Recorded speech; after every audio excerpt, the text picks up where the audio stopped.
Walk with me through the cellar door. The storm is coming, Francis. A portal to a more skeptical world. Cellar Door Skeptics begins right now. Prepare for the revolution with your hosts, Christopher Tanner and Chris Hanna. Welcome to Cellar Door Skeptics. Thank you all so much for joining us tonight. We are on episode 239, folks, 239, and it has been a journey. Tonight we kind of wanted to unwind, decompress a little bit, and maybe, just maybe, vent, cry, maybe just vent and cry. That's probably the main thing tonight, you know. But we thought it would be fun to do kind of an impromptu, off the walls, crazy episode. So if it's not your thing, there you go. But I think it'll be fun. We still have some, things planned, and we'll just kind of see where it goes. There might be a surprise from a very young-looking Mr. Hanna. Wonderful. Coming on some. Is Tanner flirting with you, Hanna? No, he's digging up this probably a moment where I've said some things that are gonna be definitely regrettable. Nah, I don't think it'll be that bad. But we will be. I'm not gonna get canceled by my own podcast. It's not going to be one of those episodes where we cancel Hanna. Not going to be. But we are gonna probably walk off script a little bit. Just because there's a script. I guess. Yeah, there's a script. I know you don't read it, but that's what happens when you're Canadian. Well, I write a script. We have no script. I bother to reverse. It's Animaniacs.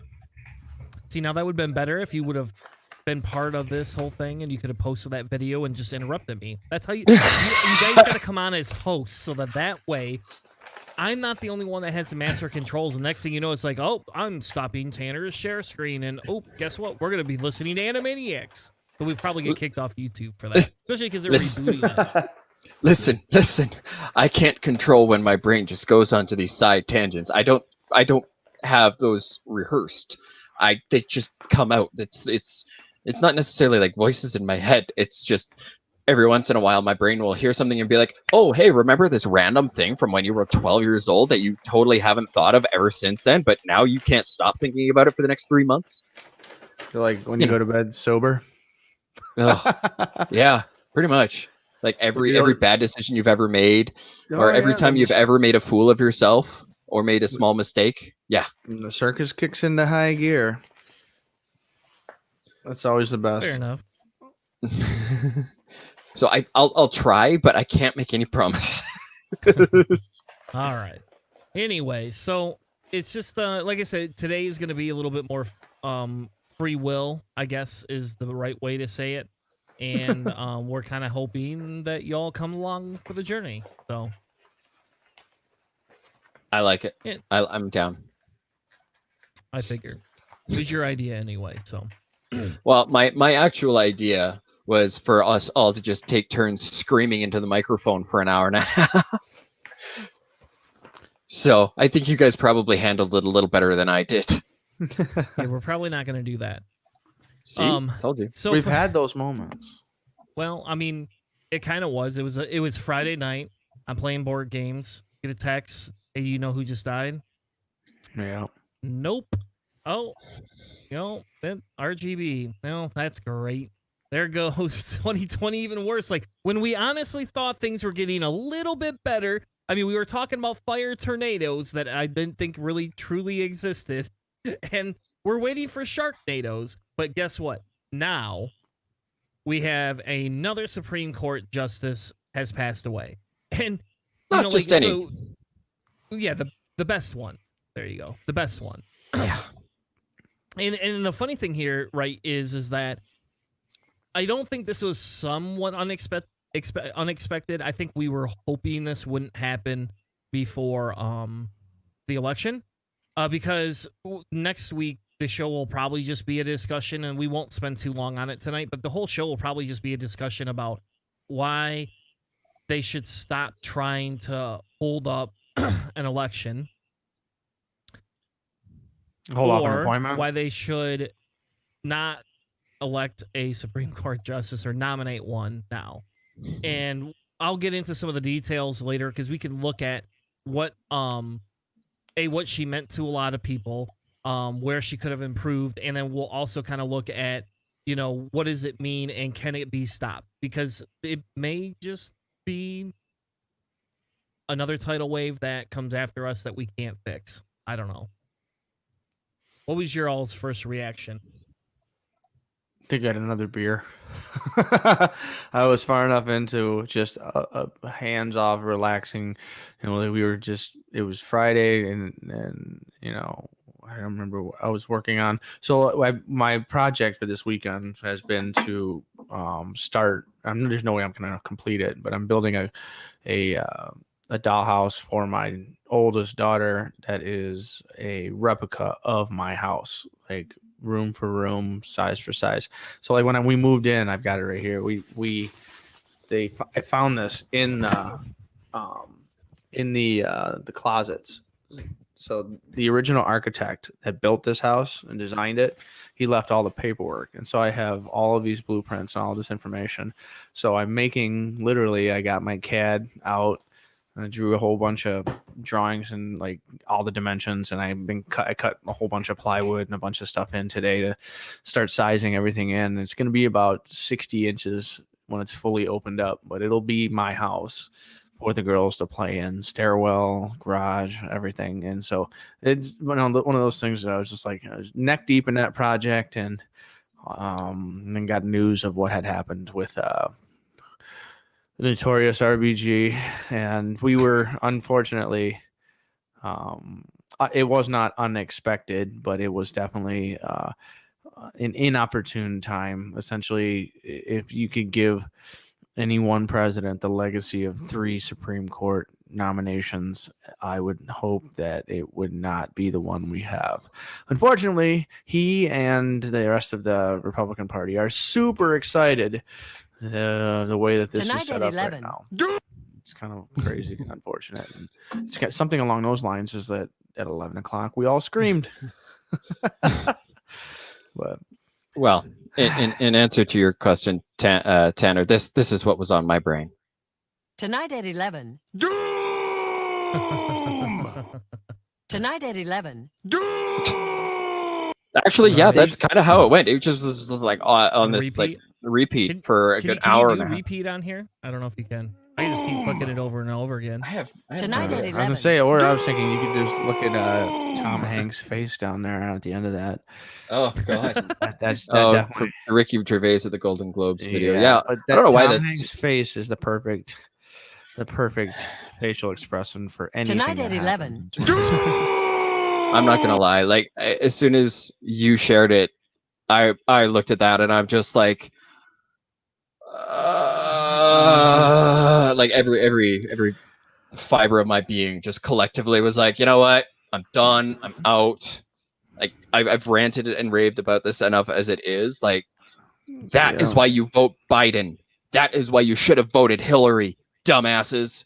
Like now, who's that one candidate? The one who tweeted out back in 2012 that he wants to overturn Roe v. Wade.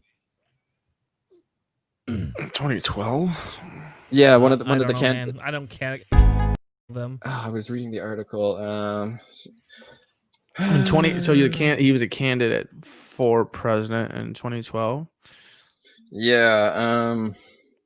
So if he was running against John McCain, yeah. God damn it, I can't remember. They showed the tweet from one of the current runners. Not Canada. Oops, candidates. Stupid Google. Yeah, there was one, and they showed a tweet of his. Oh, was it Tom Cotton? Yes, Tom Cotton, one of the people who could be looked at. Yeah, he tweeted out that it's time to overturn Roe v. Wade. So yeah, he's on the short list to actually be a Supreme Court justice. So So no, it's sorry, September 9th, 2020. Oh yeah. I was being really, really, what's the word? Charitable with that Tom one. So Cotton yeah, is gross, terrible, all rolled into a dirty burrito. He's disgusting. He is absolutely grotesque. There's some of the articles that he's published in the last 6 months. That one of them that the New York Times published, and in the editorial section, essentially, hey, we're publishing people of the other perspective, was thoroughly and disgustingly dog whistle riddled. It was bad. Like I cannot do anything. And I cannot associate Tom Cotton with anything good. That and what I'm trying to think of the Zodiac Ted Cruz, right? Like they're both on Trump's short list for and nomination. I'm trying to picture Ted Cruz, and I don't believe he would, because I mean, Trump has already proved that. I mean, Trump has no respect for anybody, but Trump, has absolutely zero respect for Ted Cruz, and has showed it on how many occasions. I mean, he made the quip about Cruz's wife, and instead of being allowed to say, "Hey, that's not cool," Ted Cruz had to come out and kiss Trump's ass. Oh, he licks his boots. He licked them clean. But Sold it. I don't know. The best thing about Ted Cruz is the website tedcruzforhumanpresident.com. Have I showed you guys that website? I remember that. Like, that is the only good thing about Ted Cruz, is that he is perfect satire material, because he doesn't human good. Just, like, you watch him walk, you listen to him speak, you just look at a picture of him and you go, what is that? That's not a human. Like, what is the beard doesn't help. Well, that's a weird alien attempt to humanize, and I don't mean alien in the Republican pejorative of somebody who wasn't born in my country, aka isn't white and like me, but rather alien as in somebody who's from another damn planet. Like, his first name is Raphael. That's the other one. And it's still embarrassing to think that Ted Cruz was born in my damn city. Yeah, he is. Well, I think so the whole point of this episode, like I said, is a rambling, and the episode's been inspired by a like these memes that keep coming around on Facebook, right? What would 2020 be if it were a food? But before I get into that, I'm gonna have to say one real quick thing, just because I spent the last 2.5 hours on a memorial, right? So as we talk about 2020 and how 2020 sucks, I had a closer friend of mine, Ed Brayton, who passed away this year. Now, he had been having health issues for the last 2 years, like really bad. But in his world, he was able to elect essentially to go on hospice and just let his organs fail. So which is kind of good, but I was, going through, and everybody's talking about these stories, and I'm sitting here and, I'm like going through my messenger, because Ed used to help us with the blogs a little bit. Like, when I needed advice on how to write a blog, essentially, I talked to Ed, because that was a big thing for his. And, I didn't get into the atheist movement or become an atheist till roughly around 2014, 2015, somewhere in that time frame. I don't remember. Maybe 2013 if I was lucky. But I don't know. I just don't remember. So anyway, I have a video where we originally had Ed on. Oh, jeez, look at that Whoa. squirrely bastard. Oh my God! He that has to be on too? That is the Brotherton of Brothertons. Wow. And this is in his secular syndicate days, because as you can see, you can see all the money that he had spent all over all this stuff that he has there. Wow. Yeah, I don't even know if he owns any of that stuff anymore. I should message him and ask it. But so here's the first Still time, like a stat. Here's the first time that we had him on. You? Ed on. If not so, Johnny. I give you major credit for that. But if not, you might I don't know, maybe refresh your camera or something like that. Because I would lose in a staring contest against you right now, and it makes me feel uneasy. Well, you are losing right now. So. Whoa. Let's introduce our first guest. Let's bring Ed Brayton on. Ed's here to talk with us about the SCOTUS decisions. Back in the shitty internet days. Everybody welcome Ed to the show. Woo! I don't have my sound effects, and I'm nothing without either sound effects or real live crowd. So Look at that smug, Kill arrogant me with a bastard. hammer. Hey Ed, how are you doing? Good. How are you? I'm doing well. You are an extremely patient gentleman. Did you know that? I didn't understand any of the technical stuff you guys were talking about whatsoever. Apparently, neither do we. But I don't know. Have you ever sat through or been part of a podcast or a YouTube web show that has had that many technical issues? I kept thinking, don't you guys do this like twice a week? I mean, I've been on the show before, and it was smooth, and something must have gone horribly awry. Yeah, well, why he asked me here to discuss the unbelievable ruling that came down on Friday. I mean, predictable. Everybody, I think, kind of knew it was coming, but about time, I'd say. Yeah, well, it's the first real opportunity they've had, but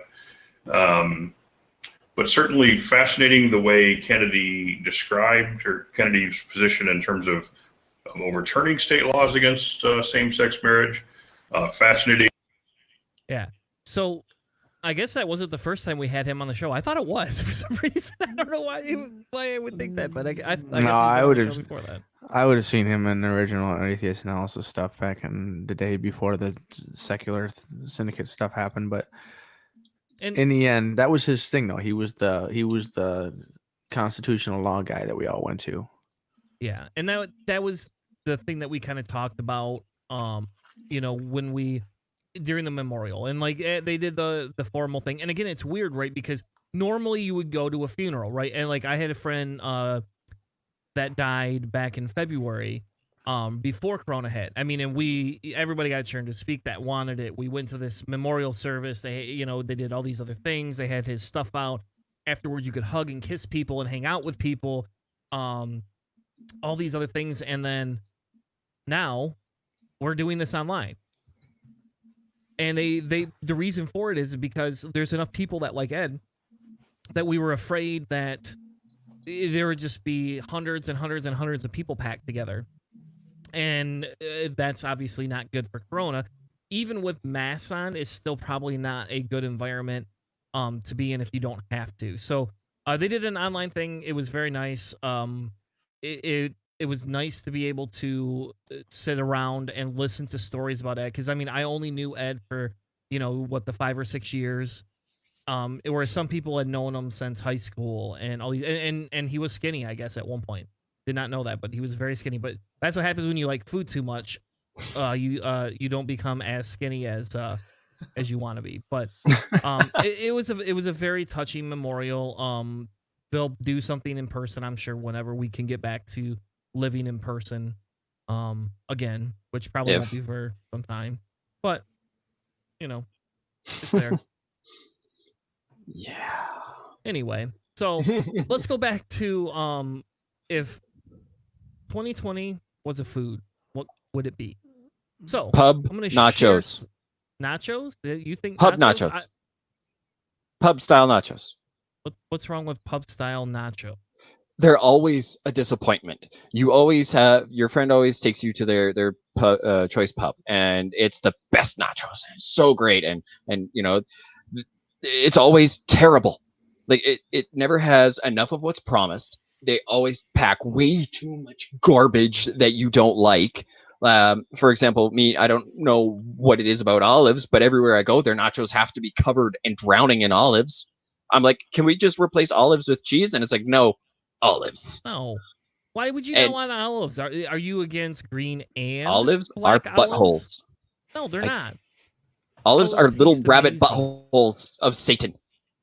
That's it. That's all they are. They're just I've never met an olive that made me go. When you drink a martini, what do you put with your martini?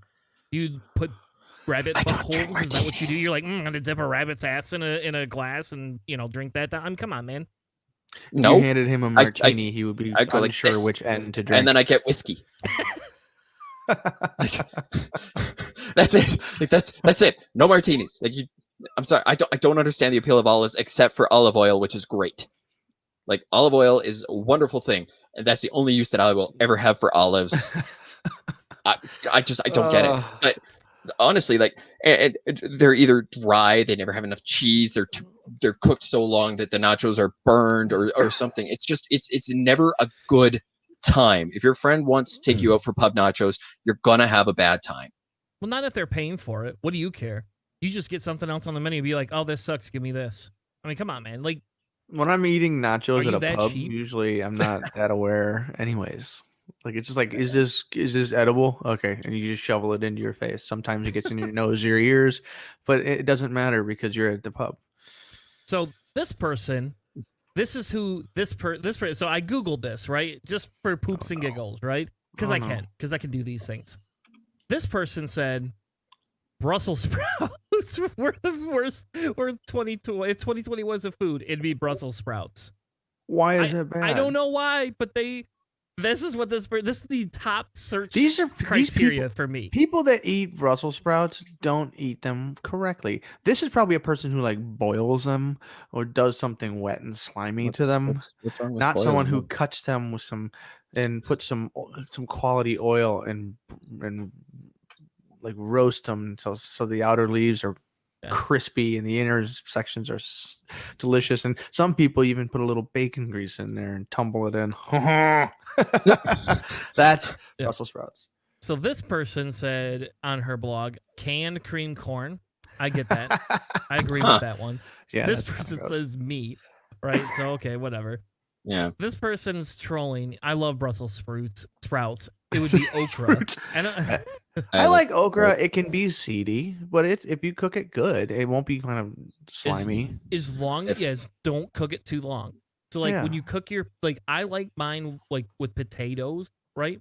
Mm-hmm. So like I like I'll chop up potatoes. You could do rice. I guess I could put our faces back on. But you could do rice and all these other things. And like for me, I didn't know this, but like so I took you get like a mini red potato or something. Like I'm not supposed to eat a lot of carbs anyway. I have to be very careful because of the medication I take. But so I take a small potato and I could chop it up really fine. And then you have double the okra. So you do the potato, then you put the onions in and the garlic, and then you put the okra in, and you only have to cook it for a couple of minutes. It's amazing. It's very good. Some people overcook broccoli and turn it into what looks like the canned spinach that Popeye eats. Like it's just people don't know what they're doing with food sometimes, which is fine as long as they're trying to learn what to actually do with food. My first thought was like, if 2020 was a food, it would be. At first, it was a burnt Trump steak, just like an overcooked Trump steak. But then I mean, not inaccurate. Yeah, but then I was thinking, actually, it would probably be a little bit more accurate as if it was like if Burger King tried to make a steak sandwich. Like what I was thinking, like if like a giant food corporation tried to make something they said was good, but it just ruined everything that could possibly be associated with it, and then overcooked it. It's just what it feels like. It feels like we're just roasting and burning something. It gets thinner and drier as the year goes on. Speaking of burning, what? This Reddit thread says, if 2020 were food, what would it be? Ghost peppers or pure capsaicins. Yeah, pepper extract. It would be like pepper extract. So essentially, people boil.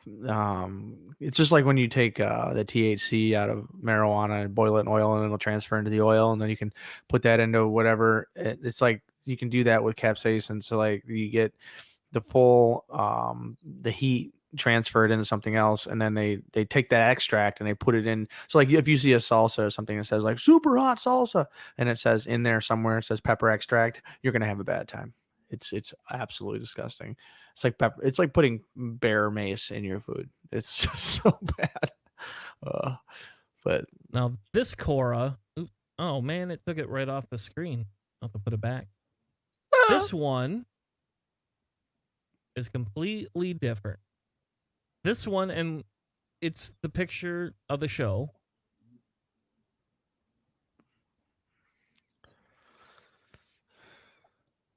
It is whatever God's green earth this is. It looks like it's Jello and corn and peas and like parsley. I mean, I like green onions and I like tomatoes. You know what but that I looks sure like? as hell don't want to eat whatever that is.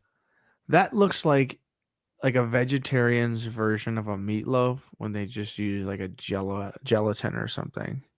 Yep, they call it a Congealed salad salad mold. mold. Oh, if you're Blended using the cream term that we cheese, use when blood Jell-O, stops flowing. fruits, nuts. The gelatin will have to be beef and chicken based.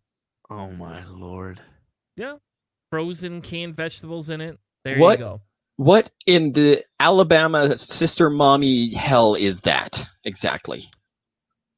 We just said That looks like congealed world salad mold. Sorry, my wife That was is- playing with the colored lights and she didn't realize I had the green screen thing going. That is, when I see that, I think back to all of the foods that came out of World War II's food processing boost.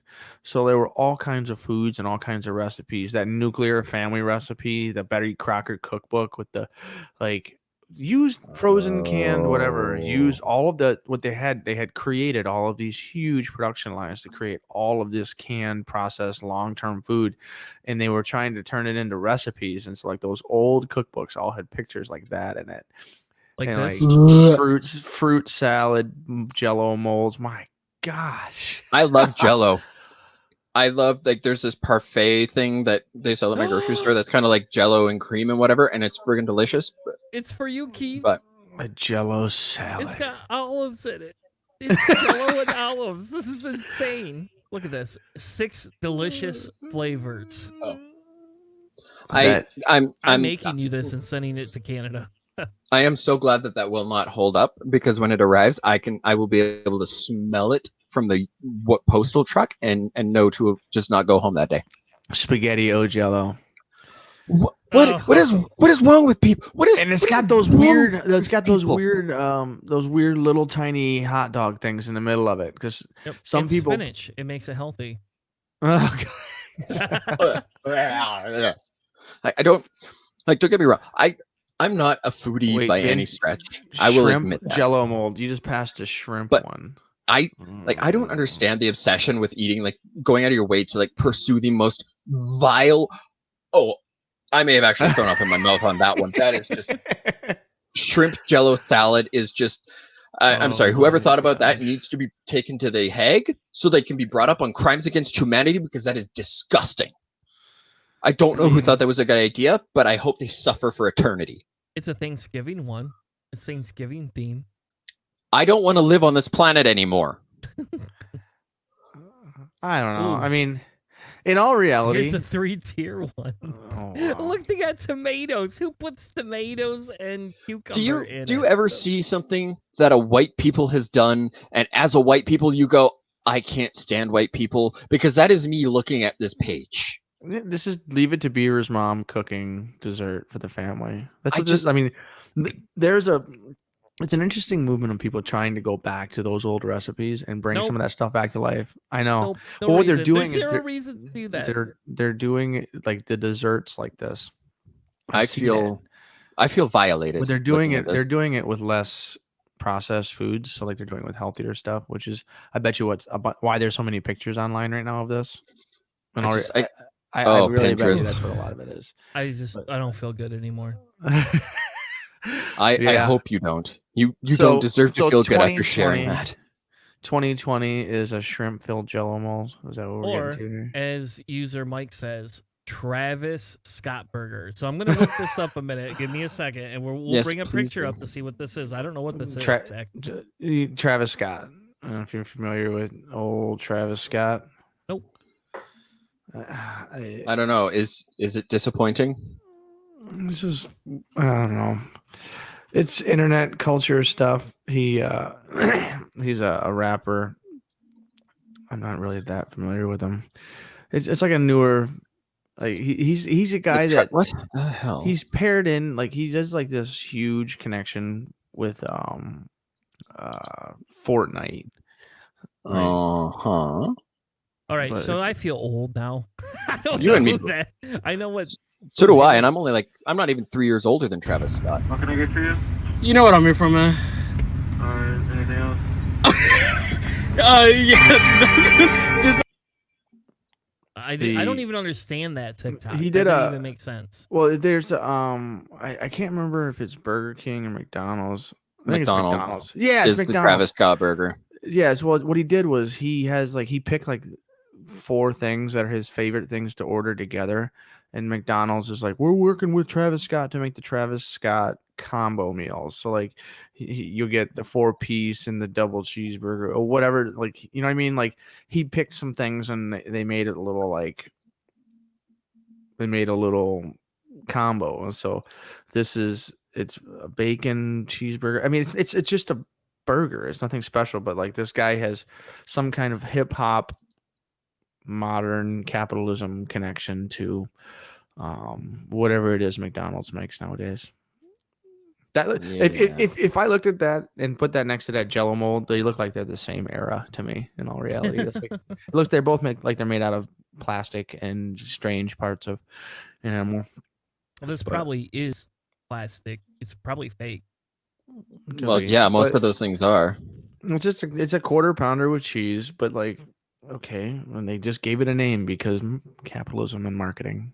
But yeah, that's the Travis Scott thing. I saw this in the Google News feed the other day, and I was like, I don't know who that is, but it's like when New Kids on the Block had the kids meal thing, and like whatever.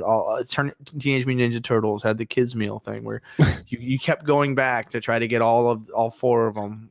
But they never had Leonardo or whatever, so that you would keep buying them over and over again. Oh, yeah. It's like you'd have 35 Raphaels, and everybody's like, that guy's mean all the time. Yep. Mike, I just want to know who hurt you. The viewer, Mike, I want to know who hurt you that you would recommend that. Not recommending. It's so disappointing. That would be what this food would be like for this year. To know about that though, like how hurt I did. Hannah knew about it, obviously. Yeah, but we already know what hurt Hannah, and that is life. Yeah, this is that was the Alphabet company feeding me the news at lunchtime. This is the depression episode. That which doesn't kill you gives you weird coping mechanisms, basically. Oh, and inflames your IBS. Mike says, we are all Travis Scott. It is our act of consumption, our embodiment that makes us feel like him. This process permeates everything, a whole field effect of fakeness. Who art thou that are so wise in the ways of people? Ooh, more simulation than capital. Oh. Okay, now I think we're starting to get into solipsism, and I'm not comfortable. His name is Robert Paulson. Oh, God. Oh, God. Oh, man. All right. But yeah, so Tanner, what's your 2020 food? For me, my 2020 food, well, I don't know, because I think it would be sardines in an egg casserole. That would be it for me. Like, not only do I not like either of those things, I despise casseroles for the most part. Like, I don't even really care about I guess I don't even really care about lasagna. Like, lasagna is okay, but that's the most casserole-ish thing that I typically like. Like, I don't care. You can make a rice and chicken casserole, and I'm still probably not gonna like it that much. It's like, why? If I could stir fry all that together, I don't need you to bake it for me. It's just weird. Casseroles are weird to me. Can we pause for a second? Because I don't know what a casserole even is. Like, I remember watching it on TV. Like, oh, it's this kind of casserole, that kind of casserole, and I've never had something that my family identified as a casserole. Like, my family's got some bizarre ass recipes, I'll admit, but there's never been something that we all come together and we're just like, this is what defines a casserole. Like, is it just like a dish of whatever the hell you want? It's a one-pot dish, usually having some kind of theme. But how do you know this? It'll often be layered, and so there'll be a American few things. thing, I guess. That's a white American thing. No, it's that. No. Nope. No. Yeah, no. It's universal, man. Oh, really? Yeah. Oh, yeah. Well, like in southern states, like southern cooking uses a ton. But if you look at a popular style, like soul one. food, yeah, like quinoa's not, but like creamy chicken. Like, okay, have you ever had? Okay, Keith, this is going way off topic, but have you ever had a green bean casserole? No. It's basically cream of chicken soup, green beans, and then there's fried onions on top horrible. of it. If you do it right, it can be flavorful. Okay, so because I I decided that we were going down this rabbit hole. I needed to pull up. So I just Googled, what is casserole? And the definition, it is a noun that says a kind of stew or side dish that is cooked slowly in an oven. Mm-hmm. What is it? It's like a one-pot dish. But it's just good. Yeah. It can be good. I mean, some of them are really soupy and it's like a paste, and some of them are. Yep. Like This some is of a these green bean pictures. casserole. It's essentially, so if we go back to the Campbell soup, because they're like, this is like the original, right? This is what my mother and my grandmother have always made. My grandmother, get this, my grandmother uses canned green beans, the canned mushroom soup, and then you put these like onion things on top.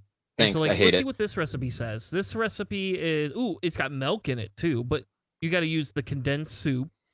This one has soy sauce in it. I've never had soy sauce in mine. Pepper, this, and French onions. So this is the classic 50s style or before This is that green bean casserole. This is that nuclear family. This is all these things: onions, green beans, cream of chicken, cream of mushroom soup. All things that were made in the process canneries for the war. Okay, so we're gonna go out. We are continuing a tangent because this episode is just one giant tangent after another. That's what we've committed to it. We're gonna follow through with it, and I am not going to stray from that because that is my area of expertise. Like a dog tangent? Can we go on our dog tangent?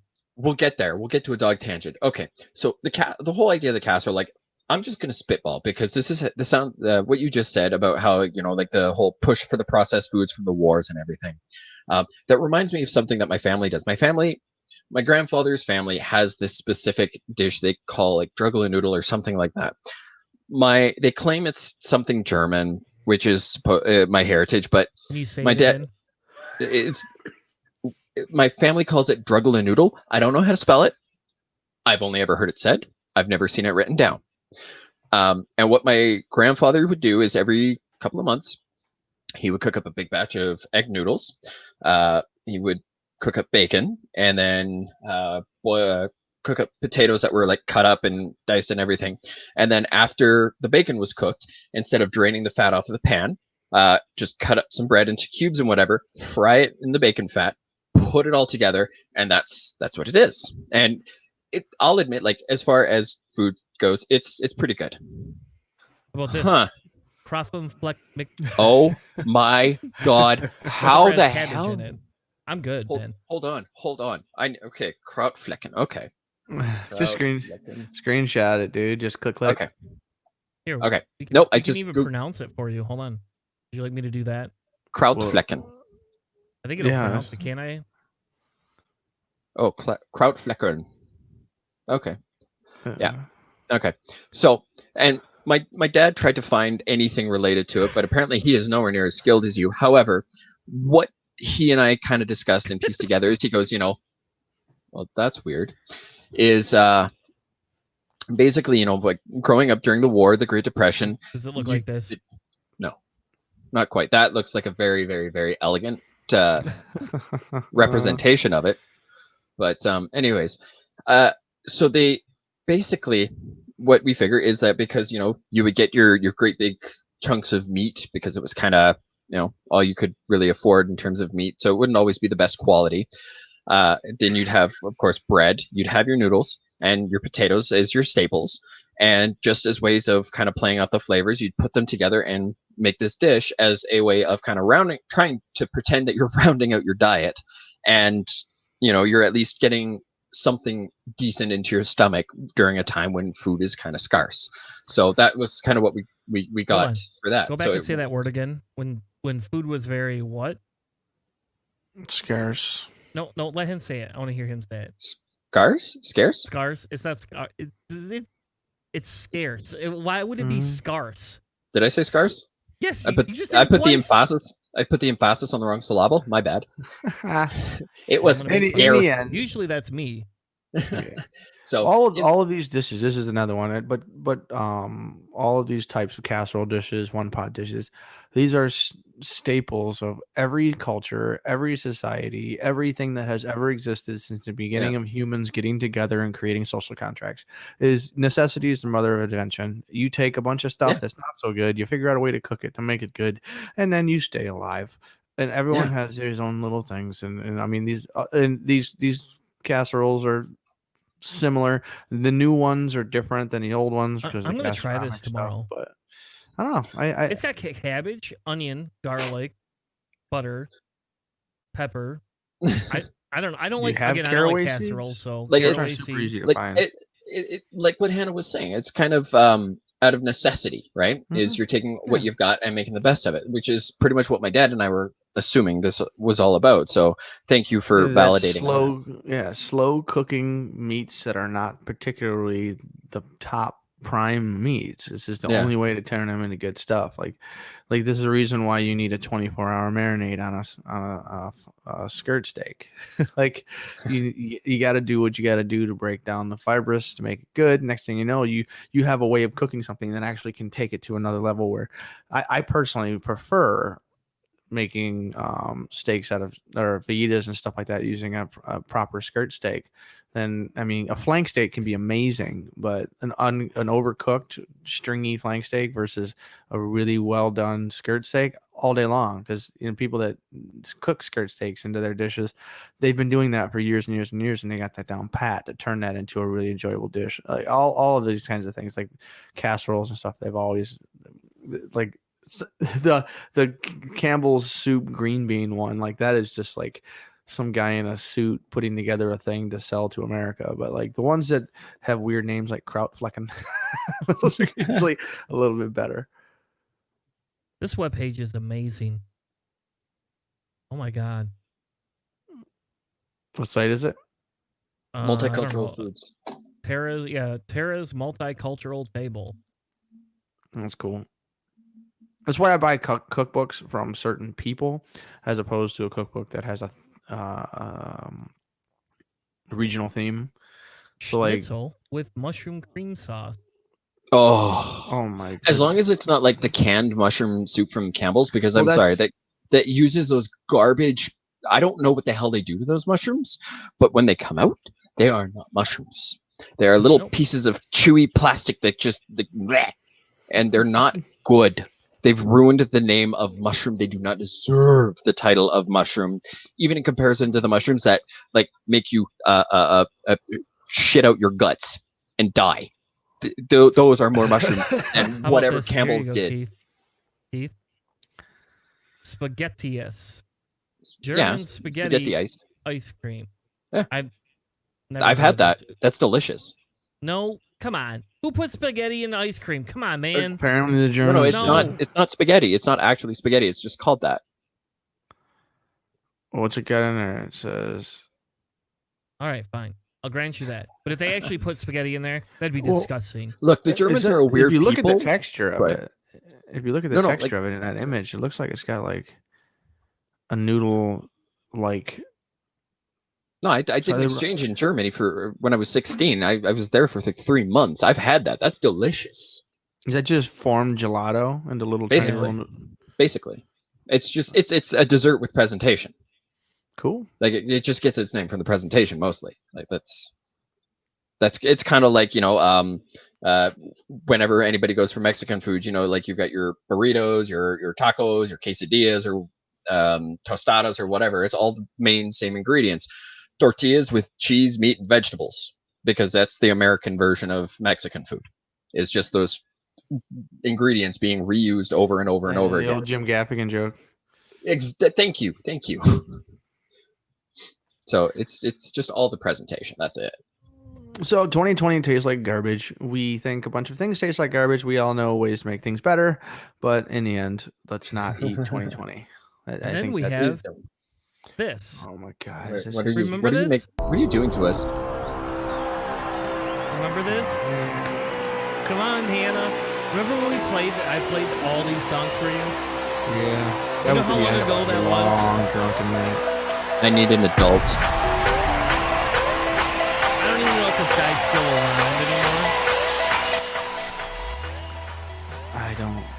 I don't want to do this.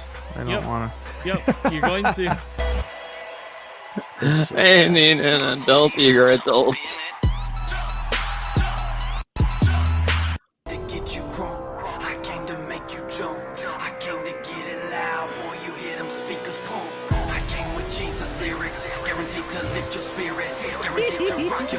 All right, hold on. I want to know if he has. Oh my God! Does it? No. Maybe he doesn't have any new videos. Ooh, you're.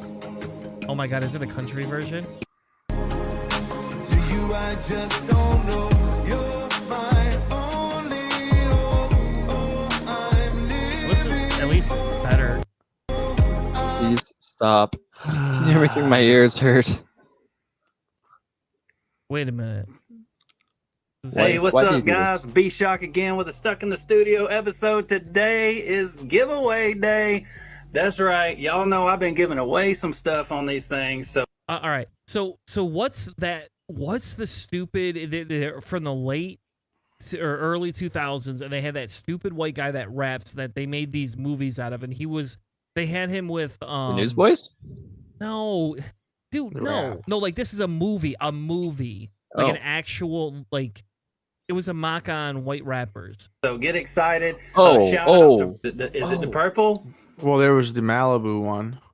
Yes, that's it. That had Jamie Kennedy in it. There you go. And then there was another one where they made fun of it in Scary Movie 3. Oh my God. They made fun of it. They had the guy that was pretending to be Eminem, but when he pulled his white hoodie up, it was a cone with like a KKK man. Yes. Was it Malibu's Most Wanted? Is that what you Yeah. No, Jamie Kennedy, Malibu's Most Wanted. Oh yeah. If a soldier gonna march, then a soldier gotta train this. Man, he's not doing his overtly Christian one. That's because they know it won't sell. Because it's not what the kids want.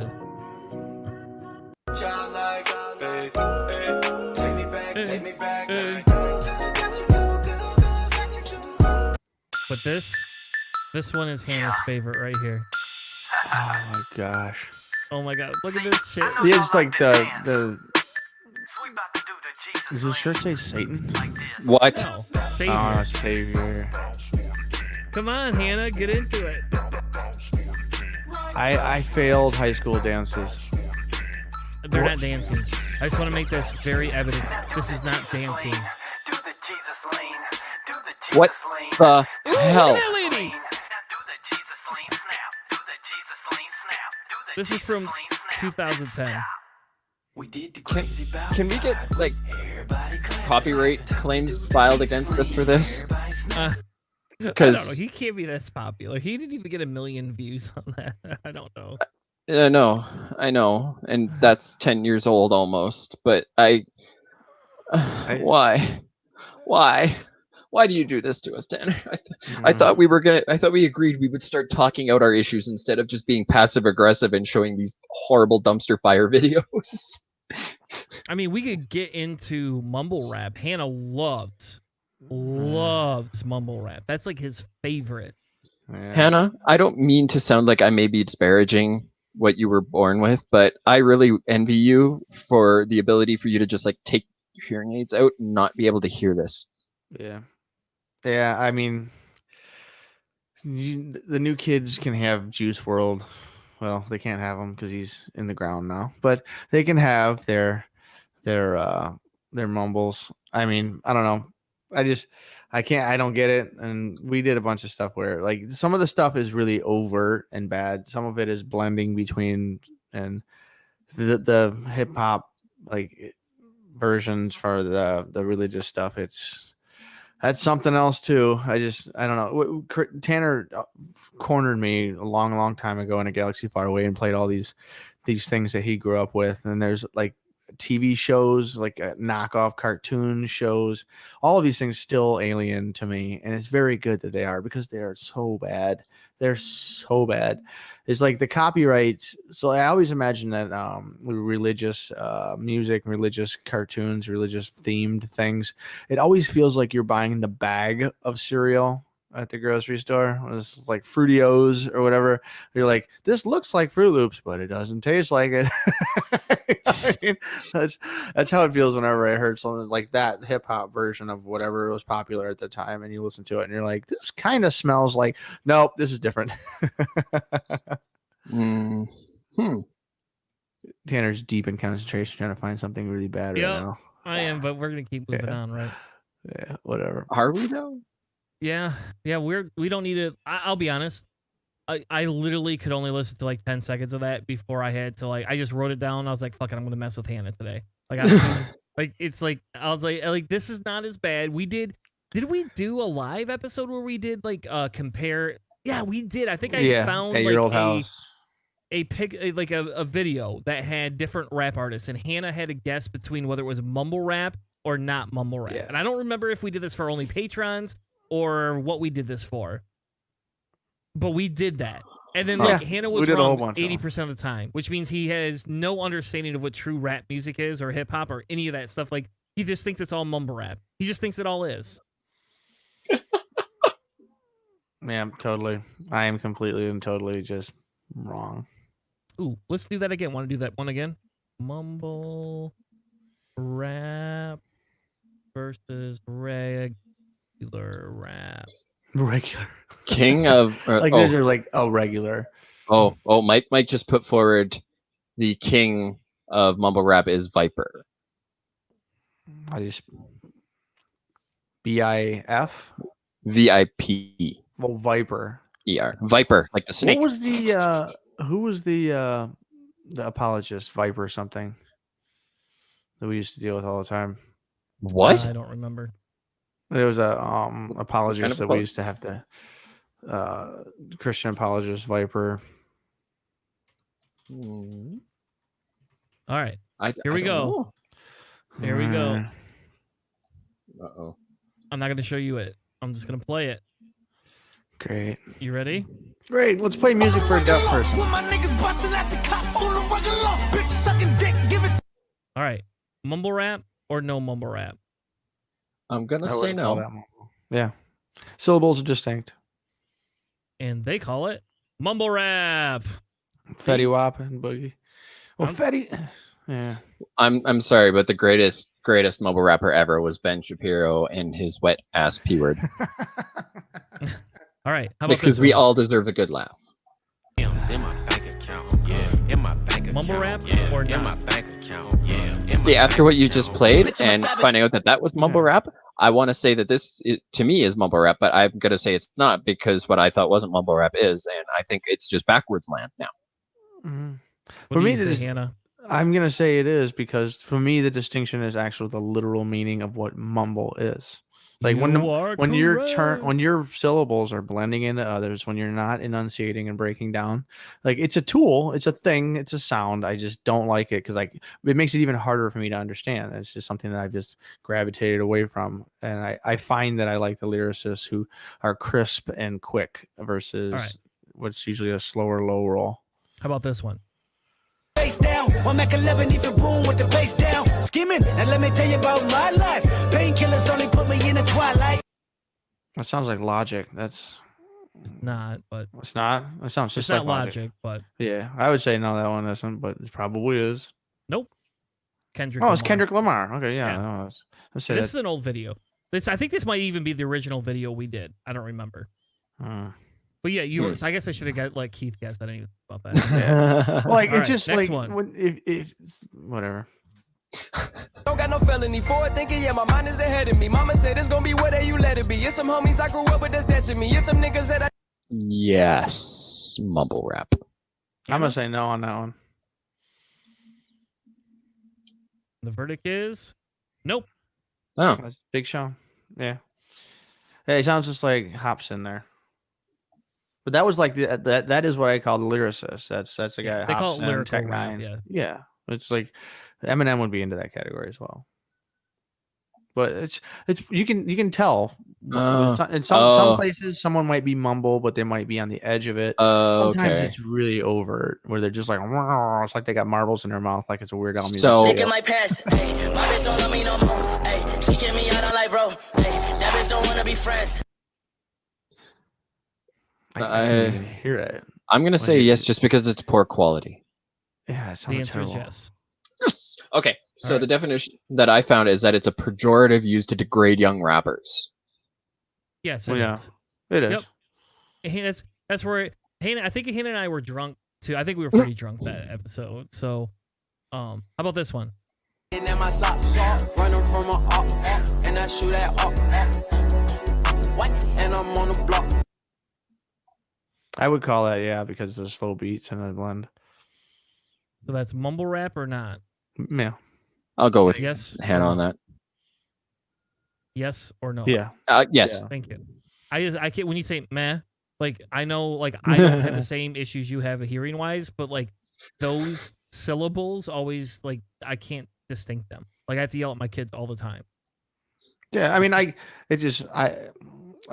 not a big fan of it. To me, it seems lazy. It seems sloppy but it's like, that's the style now. Is, I don't expect to be on top of it. I try to keep track of, who's bigger or whatever, but like music is so far gone in my world. I used to even be able to keep an eye on like who was like on the top charts. I got nothing anymore. It's just nothing. All right, last one. You ready for the last one? Sure. I'll stop torturing you after this. Chains and create false dreams because it pays off clean. I'm just an idiotic, ironic, symbolic, Illuminati product that's gonna be killed if I talk about it. Yeah, no, that's a lyricist. Yeah, I'm with Hanna again. Hey, That is Hobson. Yeah, that is Hobson. Sag my pants. Yeah, that's an awesome video. That's back when he was skate and murder horrorcore. It's like, what was that? What was that one group you played a couple weeks ago? It was the Kill the Cheerleader or something. That like white goth hip hop. Oh, they were so bad. I don't know the words you're using. I know it was so bad.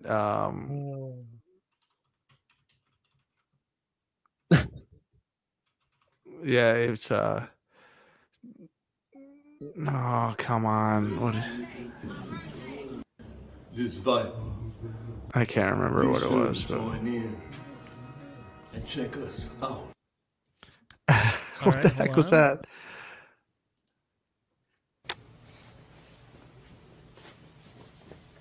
All right. Well, I'm not playing that part of it.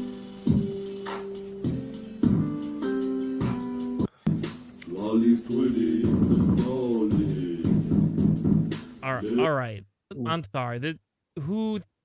Mike? What was that? Mike, I'm not taking your suggestions anymore. Damn it. Mike, you've done us dirty. I mean, his audience is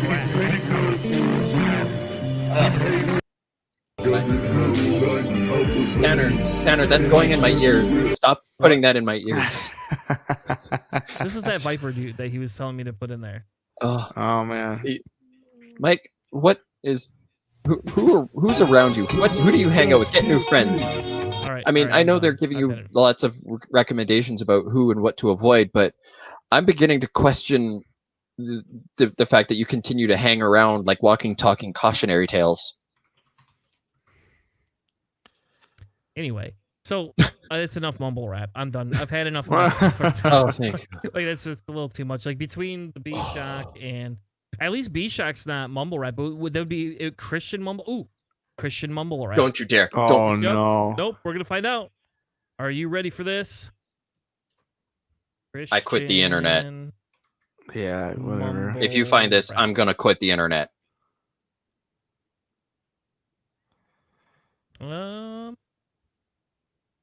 Yep.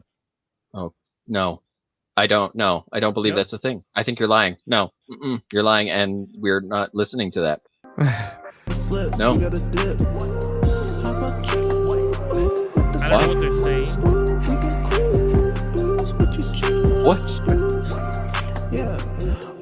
And I'm out of liquor, so I can't even drink the pain away tonight. It says Christian mumble rap. I'm dead serious. Like, I don't even know if any. I've never heard. Dog, you made me look.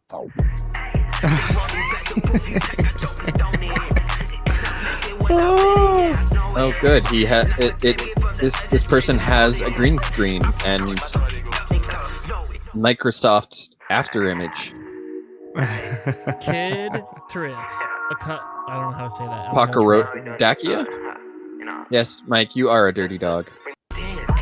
You did this to us, Mike. We trusted you. It looks like really there's only a few. It's like this Kid Tris keeps showing up. Wandy. Let's go. I can slow it down. Gotta catch up. Okay, I don't think these are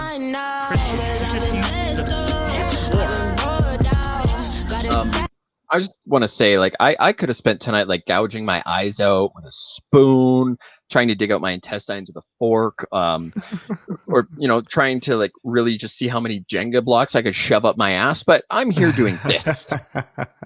Again, hence, if 2020 were a food. If 2020 were a music genre. Ooh, let's change the episode name. That's what we're calling it now. You know what? I'm okay with that. It encapsulates all of the disappointment. And I'll tell you, this playlist is pretty disappointing, honestly. Yeah? Ooh, this one has closed caption. This one's called Rain.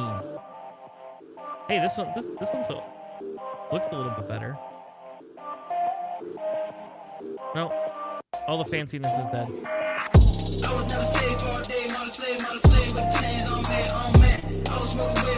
Oh, that's where it is. Unicorns killed my girlfriend. Finally. Yeah. Remember them? Ooh, his superhero he saves. I'm Well feeling then. drained. Where did it go in the rain? Yeah.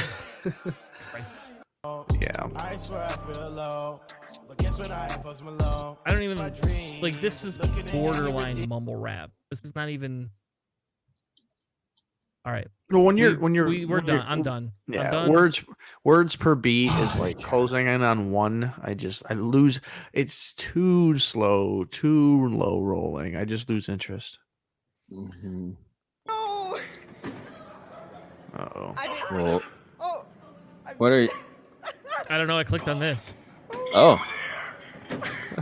You don't belong in the trash though. This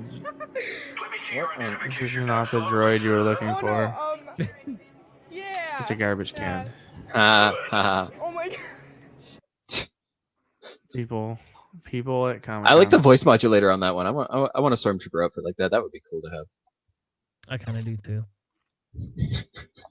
Ooh, how about this one? Can you sing the alphabet? Yes, I could. Let's hear you sing the alphabet. A, B, C, D, E, F, G, Cookie Monster. You're not singing the alphabet. A, B, C, D, E, F, G. Oh, look, it's Jordan Peterson before his throat got caught in a vice. Q, R, S, W. Okay, why is this called Thug Life Criminal? Cookie Monster. Dang it! Now I'm gonna get like all sorts of like Kermity things. You deserve it. My daughters watch the Frozen music videos, so my YouTube is like a horrible place. It's just so confused. Yeah, that's a thing. I gave up on it. So yeah. Anyways, that's enough of that mumble jumble. I hope so. I sincerely hope so. Yeah. That's The just only place we could go with that is just go back to newgrounds.com and watch Flash stuff before they kill Flash. Oh yeah, because I guess at the end of the year, Google Chrome is going to stop supporting Flash, won't it? Yep. Flash is dead. I mean, it's been dead for years. Apple killed it, but it is gonna be completely dead. And Flash was the original like platform for people to be able to make games and videos and stuff online. Yeah. Like it was just all the tools were there. Yeah, Newgrounds was such a great place. I remember high school, like that was in my multimedia class. We did, I can't remember what the hell it was called. We did a lot of Flash animation videos, and like my buddy, who he was only taking the class for just because of the credits. He was actually, although he was enrolled in the class, he was actually doing another project for the teacher as his role in the class, because he's like, I've already done all of this, and he showed me all his videos, and I was like, oh, and then he would just kind of give me tips. So my videos got, I want to say better, but not exactly, just, you know, a little. And yeah, I remember it being like a lot of fun, but yeah, it was like, it was a fair bit of work. But yeah, Flash animation videos back in when I was in high school. So we're talking like the, 2003 to 2006, like that was the golden era of Flash animation, I think. Because yeah, actually a little bit earlier than that, because like that YouTube was around 2003 2006, I believe.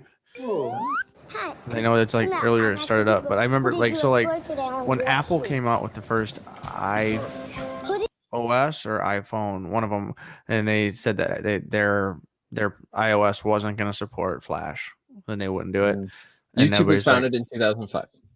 Yeah, so you're right in the middle of that. And so like once that was out like that, because Flash was the only way that you could get short videos and stuff, and like they were all meme-ish videos where like people were like hand drawing on MS Paint. They're funny things, and you couldn't really upload video into any place online.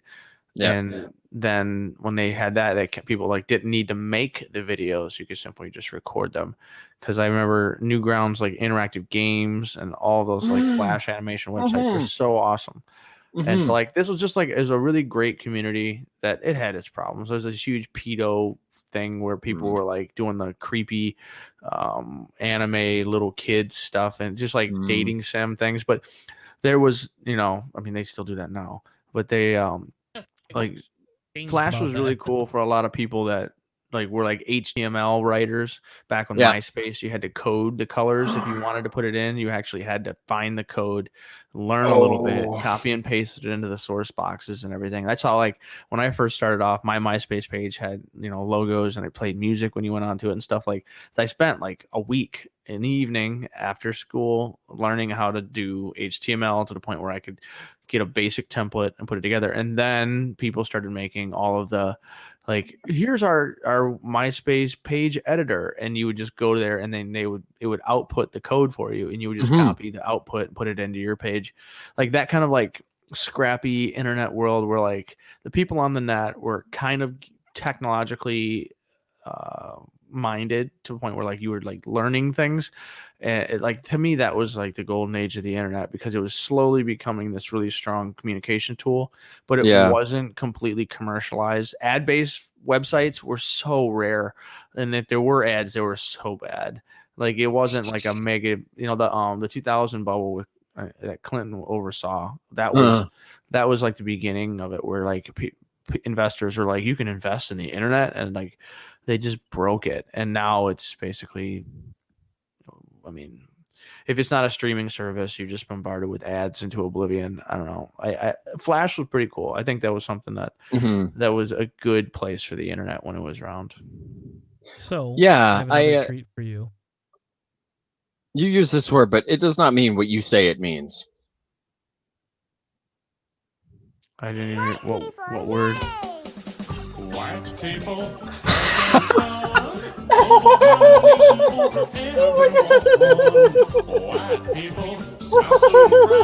Oh my gosh.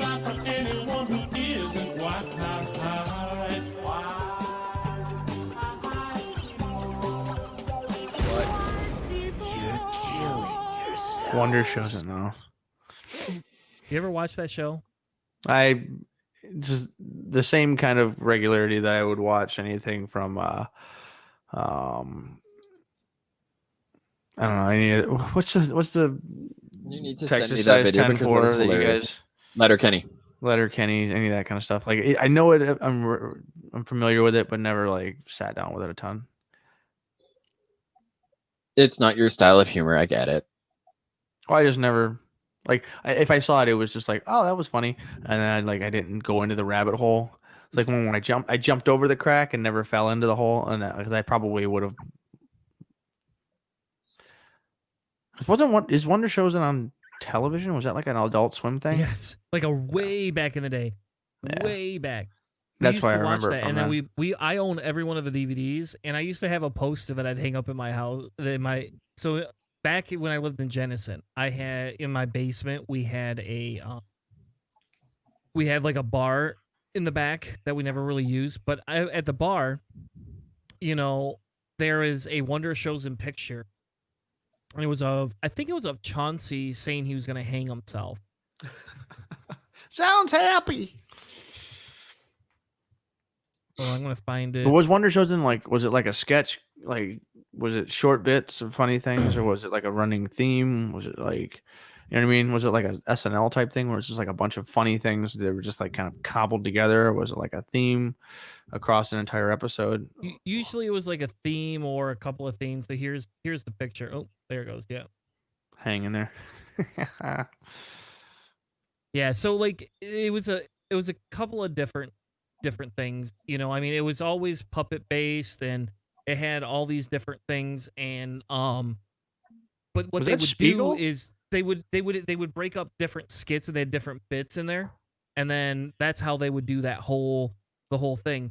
And they had one story that would always remain constant, and then the rest of it was just different segment type things that they had, like Family Guy jokes where they just like, remember that time when, and it would just ping off into some crazy thing, but like there was an overall theme. Was it Robert Schmeigel who did that, or no? Because it looked like some of that animation, like some of the drawings, looked like Robert Schmeigel. I don't know. It was created by some guy named Vernon, I believe. Yeah. I don't remember what his last name was. It was definitely like an off season thing. But it was really weird. Like they didn't have I'm trying to remember when technically it aired. Maybe I should just look it up. I think it was 2003 or something like that. Hold on, I'll Google it. So 2005. I was trying to find your Little White People song there because I wanted to see if I could find it, because I wasn't sure if you heard me say I need you to send it to me because I want to show my wife that, because it's hilarious. And I ended up stumbling across this article called "The 10 Whitest Songs in History." No. I recognized 9 of them and like those songs. That's bad. I am embarrassed. I feel attacked. There's only one of them that I don't actually know. So, do you want to take a guess as to what might be on there? A polka? Strangely enough, no. I don't know, man. Like it sounds like I'm walking into a trap, but this trap sounds worse. Like maybe it's somewhat racist, and I don't know if I want to be a part of that. So we've got Mr. Brightside by the Killers, Living on a Prayer by Bon Jovi, Smash Mouth by All Star, and I feel very attacked on that one. Wonderwall by Oasis. This is the one that I didn't know. This is Wagon Wheel by Old Crow Medicine Show. And then reading the blurb, they mention how Darius Rucker did a version of it. And I'm like, oh, okay. So I kind of know it, just not the original. Sweet Caroline by Neil Diamond. Say It Ain't So by Weezer. Creep by Radiohead. And there's 2 more. Journey, Don't Stop Believing, and I find that kind of hilarious because their new singer is Arnel Pineda is Filipino, and they discovered him on YouTube. It's actually it's an amazing story, and he is so good. He's so talented. My wife actually met him once, and it was an incredible experience. Like, she's just like absolutely totally awestruck because like he's a prominent Filipino. He's playing for such a big, powerful, well-known band. Oh yeah, and then the last one. Then there's Margaritaville by Jimmy Buffett, and nobody's surprised by that. When I hear those songs, I think of like a middle class high school or a college with like bar night where like I don't know, like a lot of those songs are just at the bar. Because how many of those songs play in the last hour of the bar being open? Yeah, and then everybody sings Closing along. Time wasn't on there.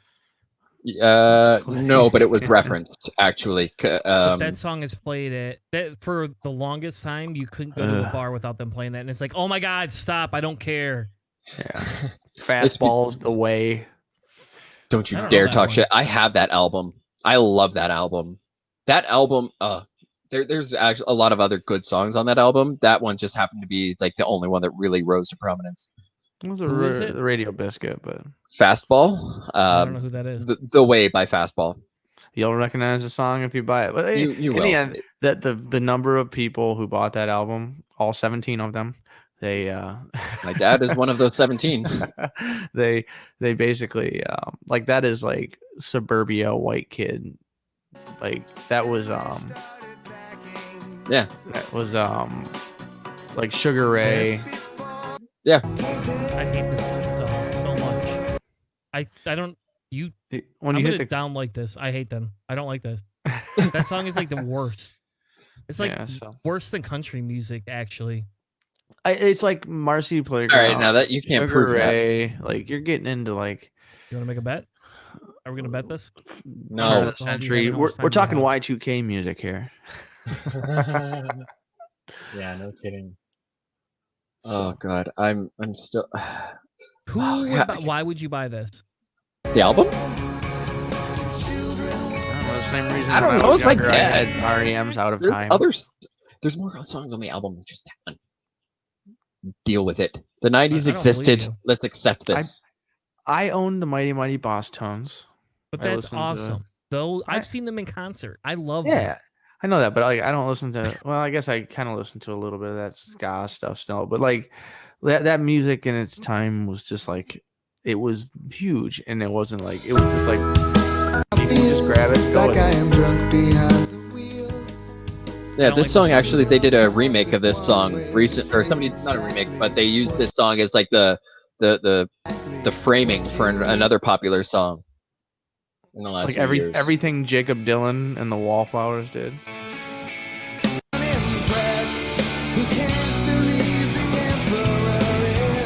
Is this a Christian band? Is this like a Christian band or something? Not that I'm aware of. The Christians copied this kind of music. No, this was from '98. The Christians were doing this music well before '98. Did it sound like that? Yes. Oh. It was like generic, awful Christian. I always thought the Christian music was always like 10 years Christian behind. music, but disclaimer: I have PTSD from some of that shit. Well, we used to say this all the time when we talked about all the religious indoctrination and stuff. Is like I didn't get any of it, and I'm so happy I didn't. I don't have any like baggage. I just don't like some of that stuff. But like there's no like background bad memory baggage for any of that. Like that I have to like sort through on a bad day. It's not a bad problem to have. Yeah, it's true. Mm-hmm. Here, you want to hear something, Keith? I want to play you something. I feel like I'm not gonna like this. Almost certain. This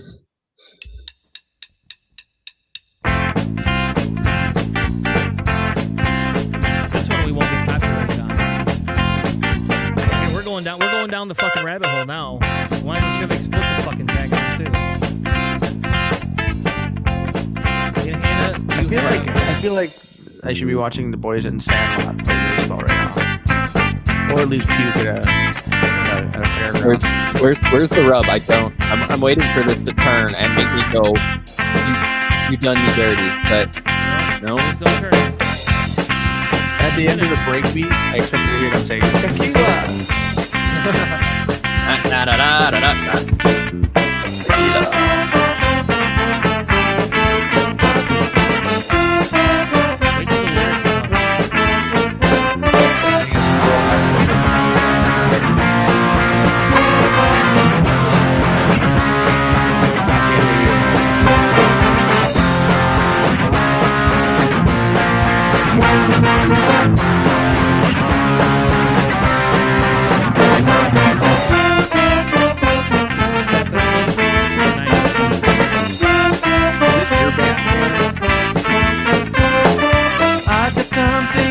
Pocket gives a little jingle. It's the greatest feeling, makes my skin tingle. Oh, that's me.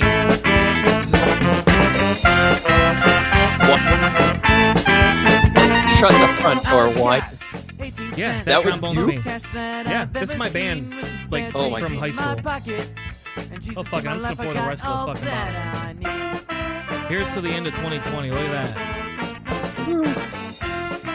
That could be a good description. 2020, an empty bottle of whiskey. Because it's gone, but we need more. So that was you you hear singing? a hardcore song? This is I the hate. one.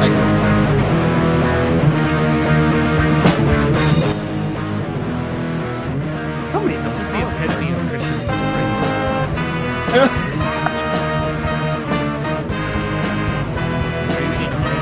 This is Matt Chapman too. Yes.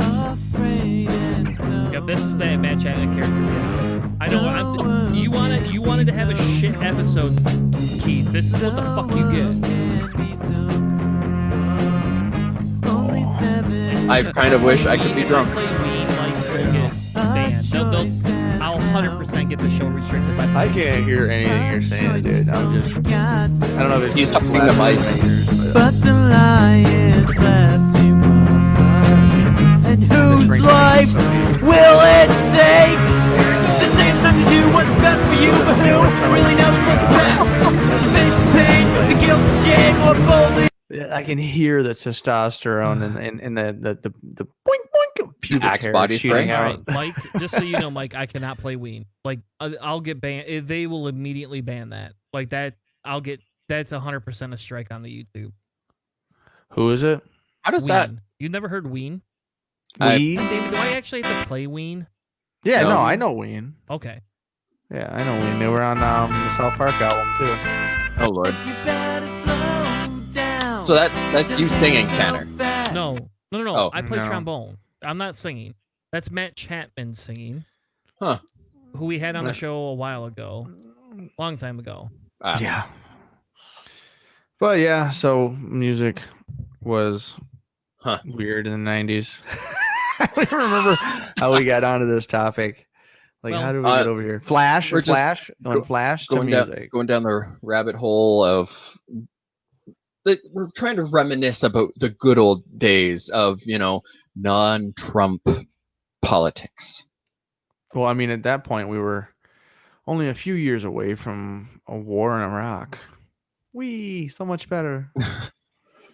I mean, in some ways, I hate to say it, but almost yes. Almost yes. Mm-hmm. I mean, well, it's like the whitewashing of history of George W. And essentially, like, the proof that being a war criminal can actually just be swept under the rug. It's like Trump's been running around saying that they'll never see him. You'll never see me again if Biden gets elected. They'll put me in the gulag or whatever. No, they won't. No, they won't. I would put money that says that Biden would pardon Trump. That's how much of a centrist Biden is. Like, I wouldn't go that far, but I understand your point. I see your point, and I get what you're saying. So I'm not going to argue it because I think that's pedantic and unnecessary. Yeah. But is it pedantic? Pedantic. For everybody who's scarce. Scarce? Scarce. Because sorry, it's because my brain jumped to scarcity. I think scarce, and I try to jump to scarcity. I don't know. I just say it the other way. It's my Canadian accent, eh? So right, sit we'll on go that. With that. That's how we're gonna go. Are you running on Steam now? Did you get your fill of screaming? I mean, you got to hear my band. I can't believe I've never played that before. I usually torture everybody. Like, I just can't believe I didn't torture you before. Yeah, I know. It's weird because I know you weren't like trying to ease me into things here. I don't know why it took you so long. Man. But yeah, 2020 is never mind. We're gonna not go there. We'll keep moving on. It's the Christian mumble rap of years.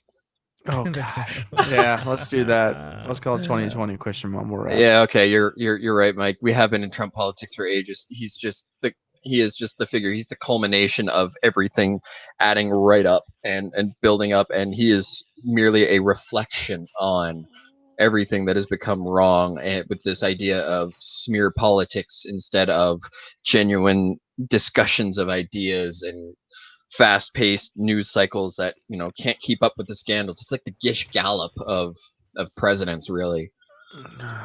Well, and that was the other thing I was actually going to play tonight, Hannah. I found an old episode from 2015 of Atheist Analysis where we were talking about Trump's commercial, and basically, like, you're like, I can't sit through any of his announcements, and I sat through his actual 2020, or not 2020, oh my God, 2015 presidential announcement, and I sat through it and, like, did all the, things, and then we analyzed it on the show. Like, and it's not like you with, like, you look very young with spiky hair. Like, we all are very aged because of Trump.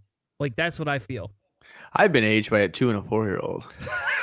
My body has just been destroyed. But that was, like, I was going to play this, but I can't get it uploaded to frickin' Google Drive fast enough. But that's what I was going to play because I thought it was hilarious. Like, all the video, like, I was looking for my video of Ed. That's what I was looking for, right?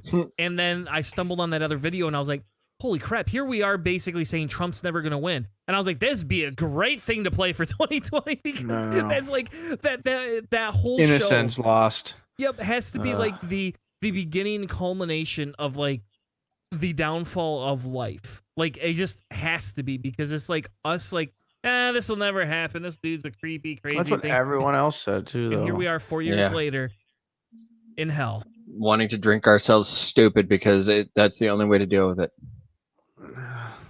I was listening to NPR and they were talking about how.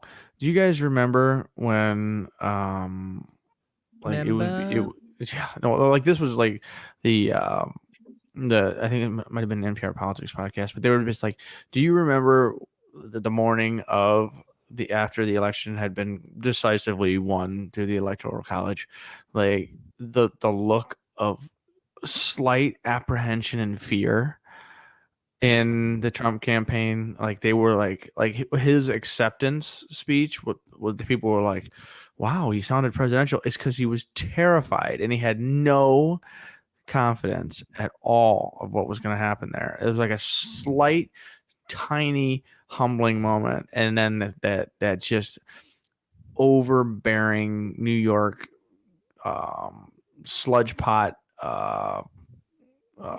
overconfidence and like bravado came back eventually. But like, if he like, there was like a glimmer of like, okay, maybe he'll. Nope, he didn't take it seriously at all, and it's just been just like it's been so bad.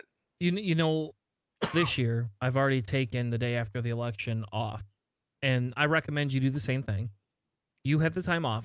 I'm telling you right now, the smart thing to do is to take the day after the election off, because either you're going to be so depressed and not want to see anybody, or you're going to be so hungover as shit because something great, miraculous.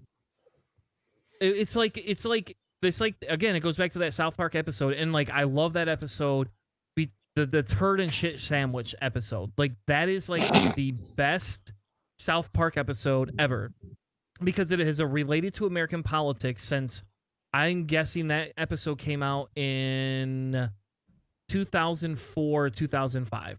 And we'll look this up in a minute. I will look this up, because that episode is iconic of like when John Kerry was running, and it's like, I don't want John Kerry. In fairness, John Kerry was the first presidential election I could vote in, and I did not vote for him. I voted Green Party for Ralph Nader because, and again, that's the last time I've ever voted in a that was not Democratic. Now, I vote local tickets. I voted Green Party a lot more.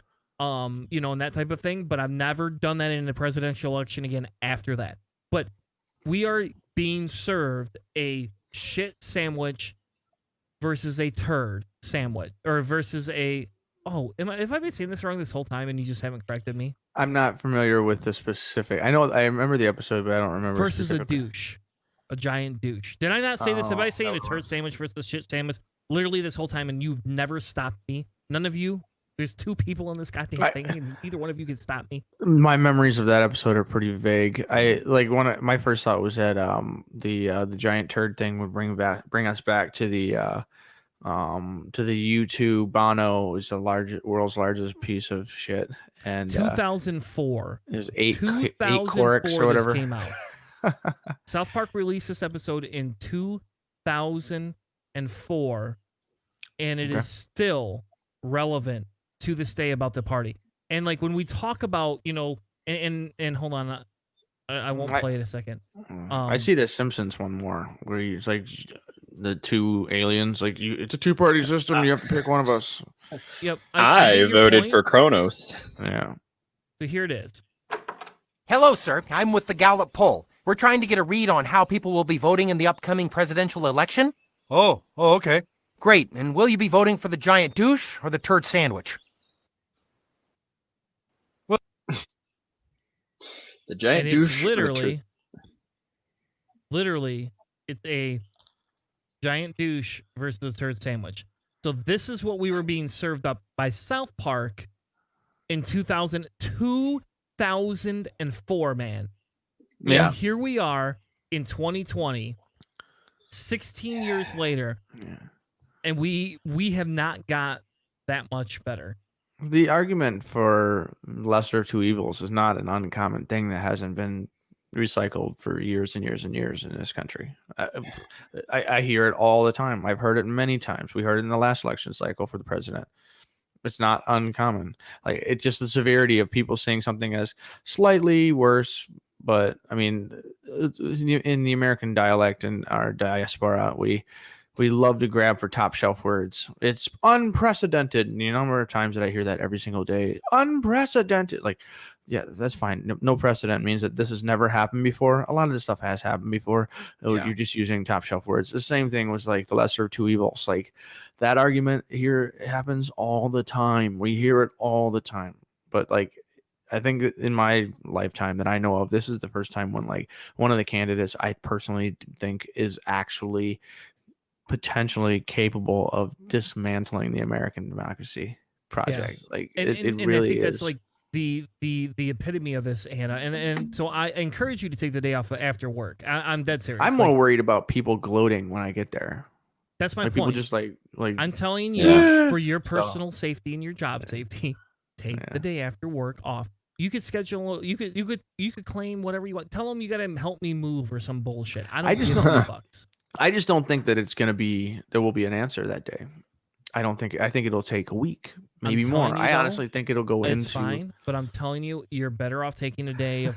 Look, when we've talked about this before about personal burnout, about activism, and all these other things, and you know, like our show honestly has taken a step back from some things. We are not all as aggressively active in certain communities as we used to be, right? You know, I mean, we don't post 7 blogs a week. We don't have all these other things. We're not as engaged. We're here. This is our weekly therapy session, if you want to call it that, right? Yeah. Anybody's welcome. You can come on. If you got a mic, you got whatever you want to join in. This is a weekly therapy session that we have, and that's our goal, right? And I get it's probably very weird because you're seeing 3 white dudes sit on a screen, one who's Canadian who should have nothing to worry about, but he has plenty. Well, Canada's sending poison to our freaking Canada. president. I mean, you have. I guess in fairness, you have seen the South Park movie where America invades Canada. So I mean, it goes well for everybody. Yeah.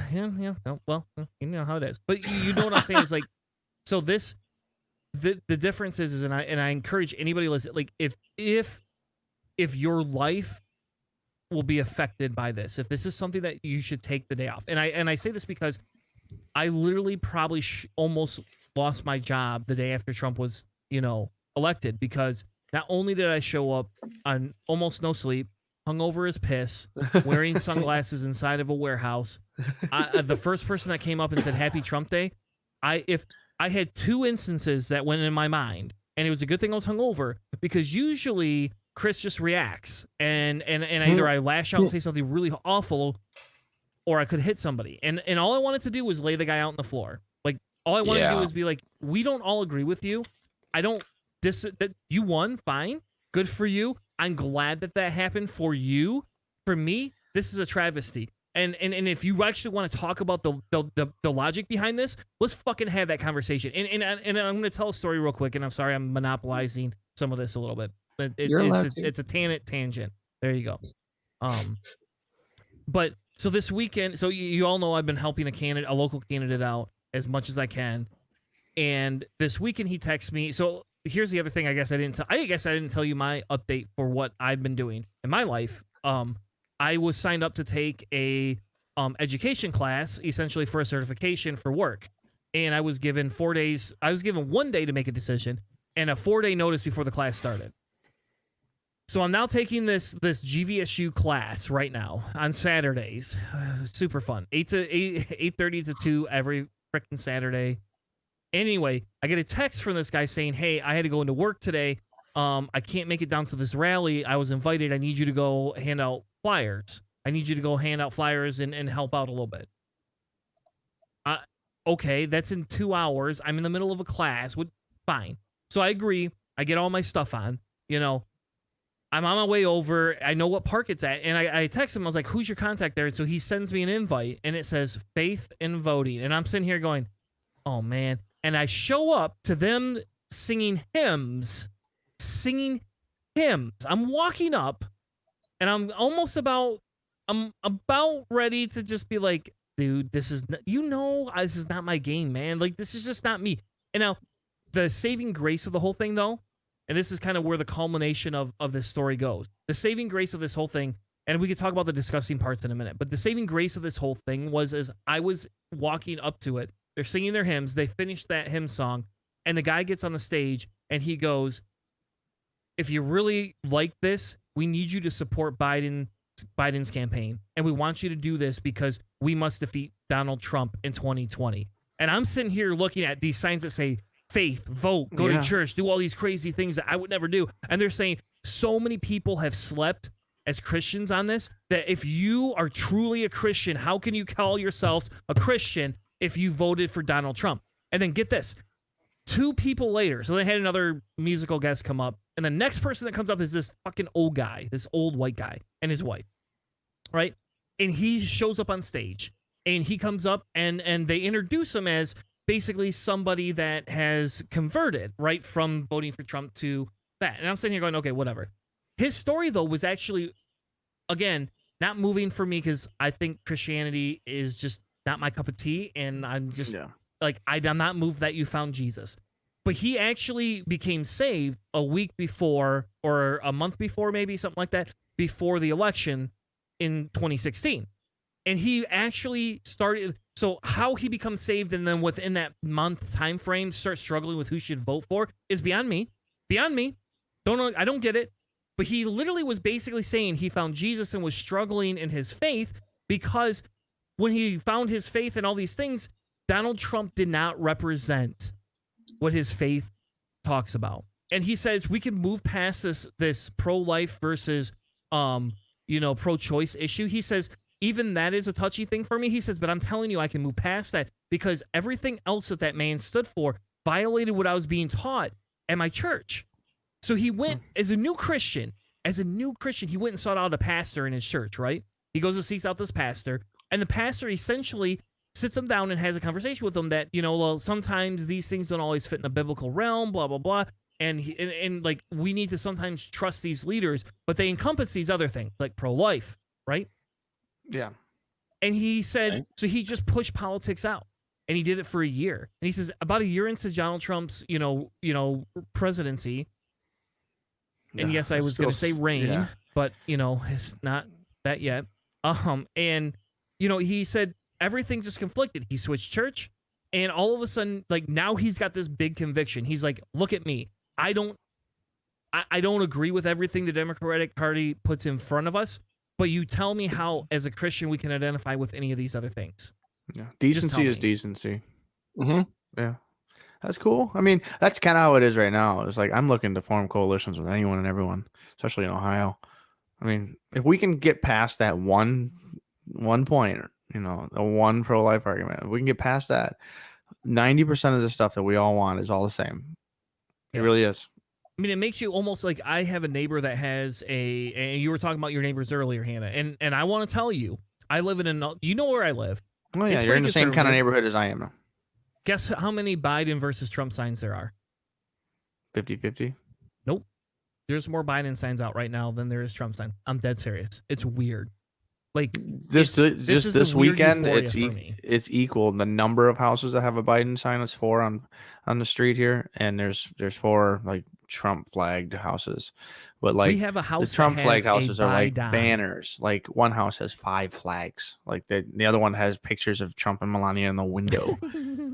like those houses. Can you take it the looks camera, like web camera in your laptop outside right now and just videotape that? no, house? it's about a quarter of a mile down the road or an eighth of a mile down the road. But wait. like when we walk by that house, it's like they got their Halloween stuff up now. I was like, look, girls, it's the scariest house on the street.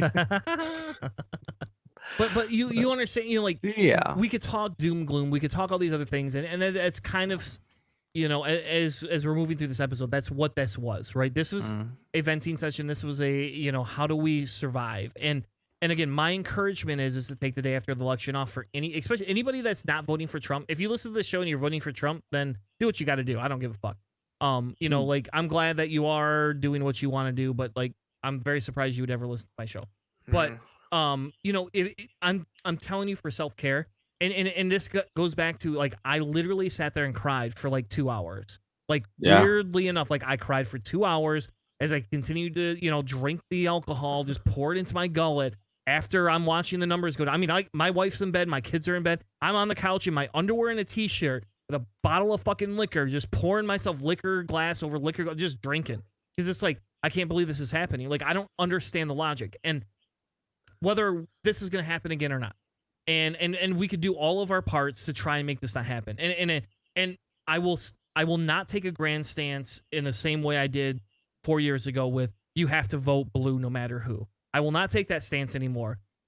But I will take the stance of, can we honestly afford to allow for this for another 4 years? And if that happens, what do you think is going to happen in 4 years? Do you honestly think he's going to just step down peacefully?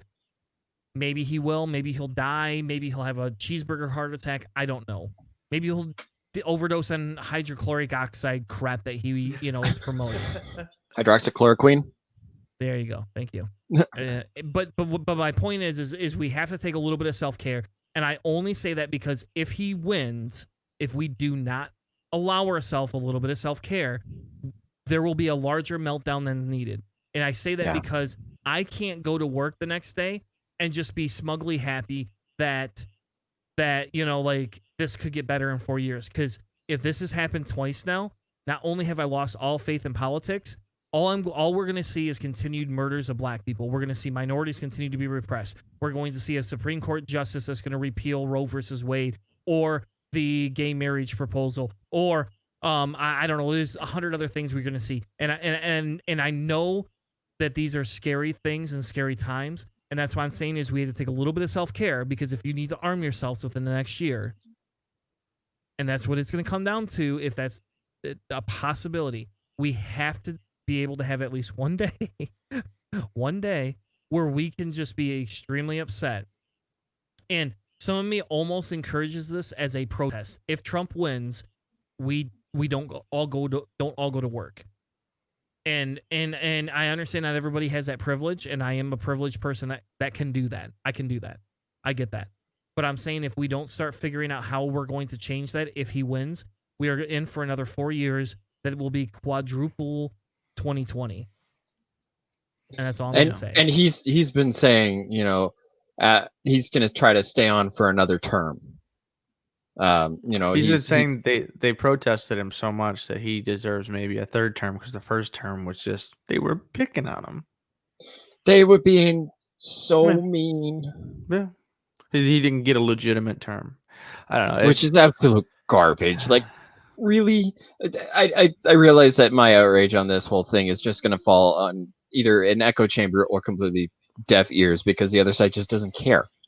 They don't care. All they see is, you know, oh, there are so many protests against Trump because, you know, they were afraid of him. I'm like, no, because what he represents.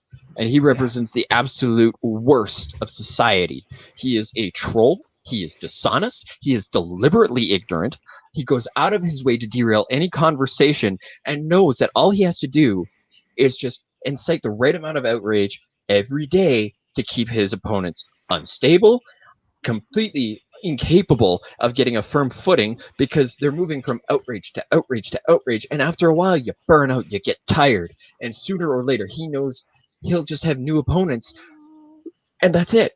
It's just going to be continuing to cycle through opponents, and he's going to keep doing the same things over and over. War and of over. attrition. It's a war of attrition, and the attrition is stupidity and ignorance, and willful ignorance at that.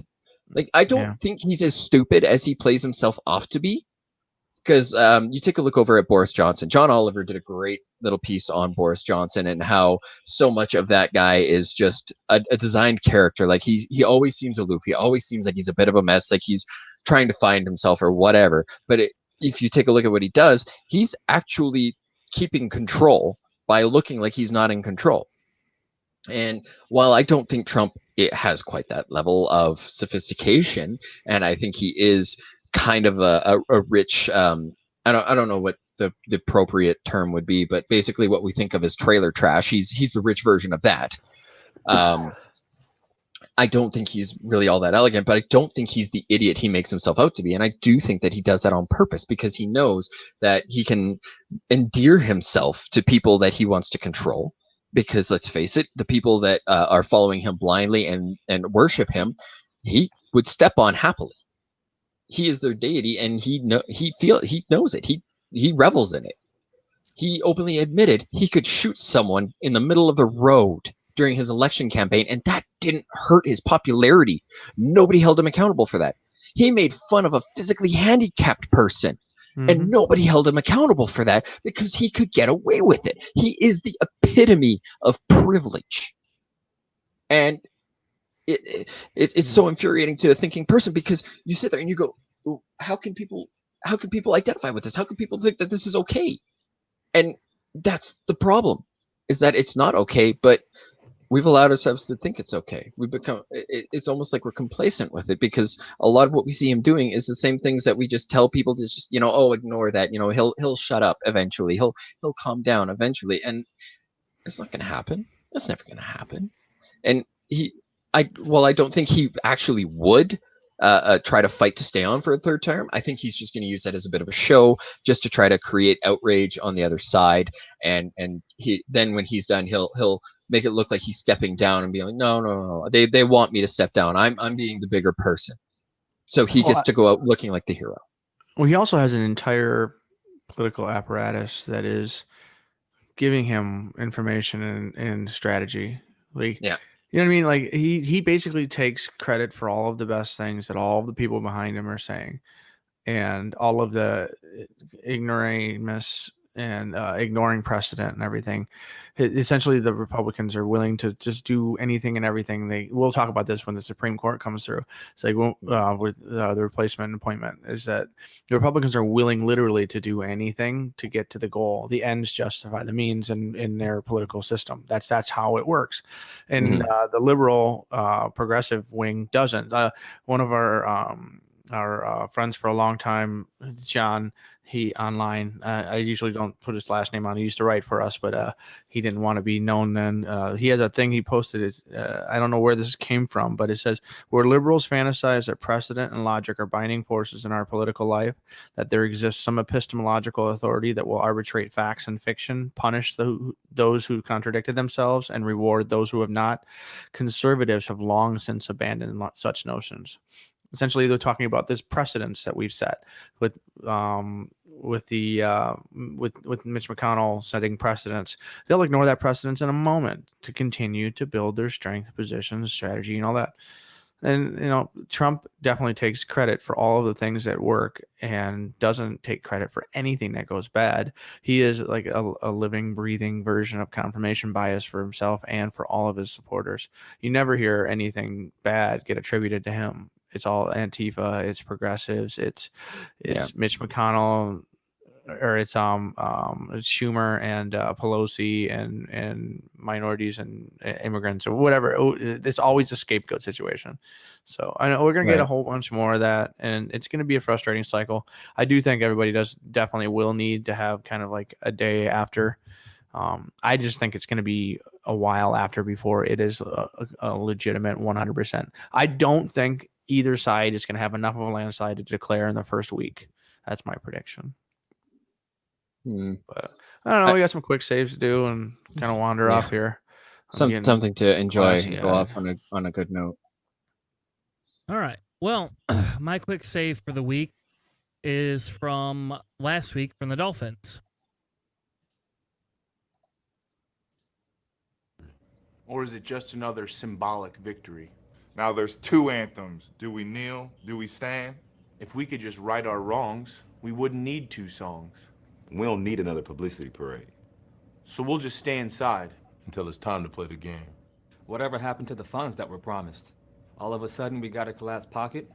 The bottom line should not be the net profit. You can't open your heart when it's controlled by your wallet.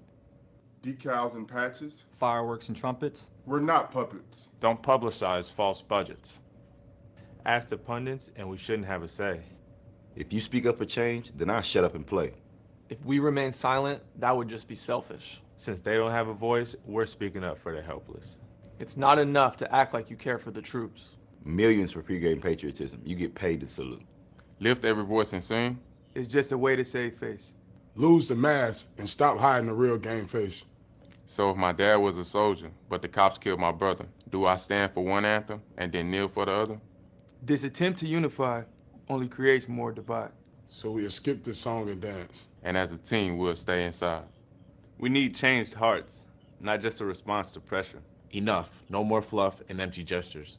We need owners with influence and pockets bigger than ours. To call up officials. And flex political power.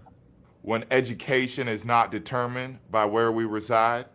And we have the means to purchase what the doctor prescribed. And you fight for prison reform and innocent lives. And you repair the communities that were tossed to the side. And you admit you gained from it and you swallowed your pride. And when greed is not the compass, but love is the guide. And when the courts don't punish skin color, but punish the crime. Until then, we'll just skip the long production and stay inside. For centuries, we've been trying to make you aware. Either you're in denial or just simply don't really care. It's not a black-white thing. Or a left-right thing. Let's clean the whole bird. And stop arguing about which wing.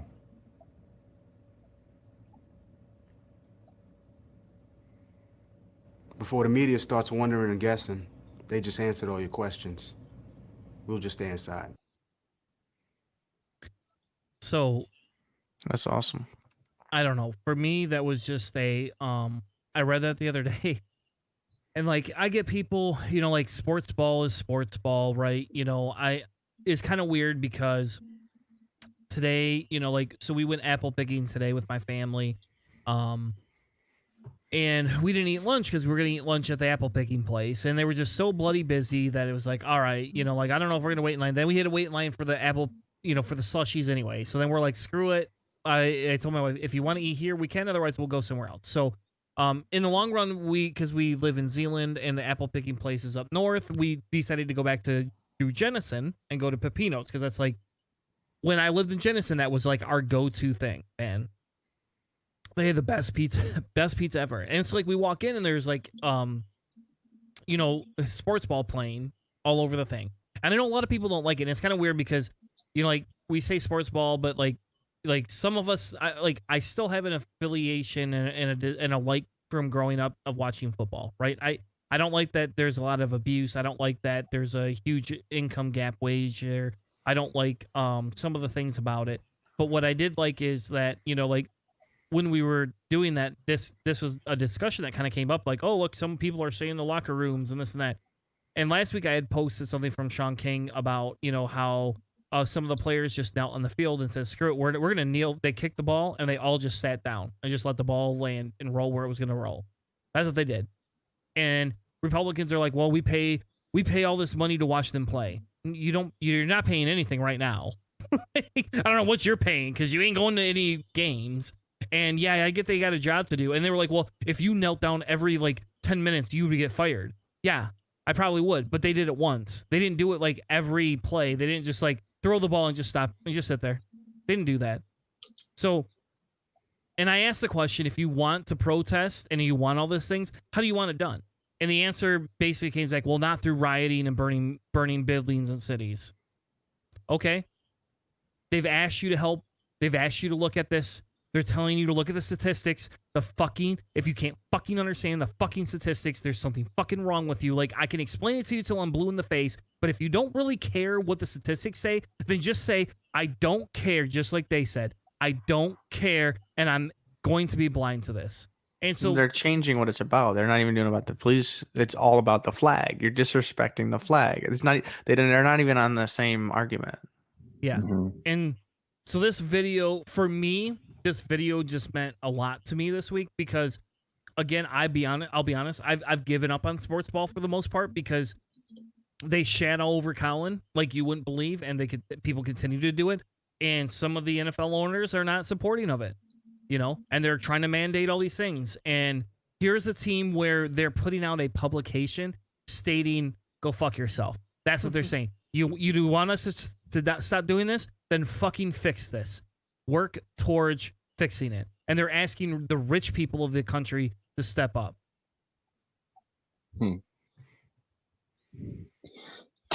Yeah. There you go. Your turn. Sorry. I'm sorry. I didn't mean to be so aggressive, but I've been drinking, obviously. Hanna, I think we're gonna go with yours next because yours is very cute. Dude, if you want to laugh, my God, this kid. All right. Let Nana undo it, and then you can throw it in. This kid no eating the is butter, like though, okay? cooking with my daughters. Okay. Watch this kid. He's just like, awesome, it's in there, and then it's like trying to eat it. He's shoveling it in his face. Like, doesn't matter what it is. Like, he gets to put some sugar in the bowl, or I think, or something like that. But like it's just like he doesn't know what it is. But instead of being like a little bit scared of it. He's just gonna eat the sugar. He just keeps like, but the best is just, I think the next one here is like the butter. He's eating the butter, dude. Yeah. Oh. So the question becomes: did she know her kid did this, or her grandkid did this, and like that's why she videotaped this? Or is this like she's like, I'm gonna videotape this for my daughter or for my son video? Like, that's what I want to know. Is like, did they just videotape it because they thought, oh, this is gonna look cute and I can send it to my kid, you know, and say, hey, look, your grandkid helped me make cookies. Yeah. And then it just came out like this, or did they know this kid would just try and steal everything? I mean, like, watch the eggs. Watch this right here. Oh, why are you eating raw eggs, child? Ew, you're gonna be so sick. Oh my God, you're gonna be so sick. I won't lie. Like, did you eat like cookie dough? I mean, I guess this is off topic, but did you eat cookie dough when you were a kid? Like, was that a thing? Not really. Oh, okay. Did you know cookies as a kid? I did. Did you eat the cookie dough as a kid? I did. Okay, so did I. You could only eat a little bit of it though. You like, my mother was always like, you can only have a little bit because you're gonna get sick because it's got raw eggs in it. Yeah, right there, he just eats a little bit of baking soda. Anyways, so like this video is like what it's like to cook with a little kid. It's just insane. It's so visceral. It's so intense, and like that kid is way more aggressive. Of like just kept jamming his face. I was watching this after we had gotten the girls to bed, and I flicked on, someone in the family shared it or something. I was laughing and crying. It was so loud. I was just like, it was the perfect thing for me for that moment. And Sarah was like, quiet, you're going to wake the kids. Like, it was that, man, that video was like, it was so recent that we had made food recently, like made cookies or whatever it was, a dessert. And we made our own noodles, and that was insane. It was really good, but it was just chaos. But like, that's what it's like to cook with little kids. And like, I didn't really think it would like that'd be that funny. It was dying. That kid was so aggressive.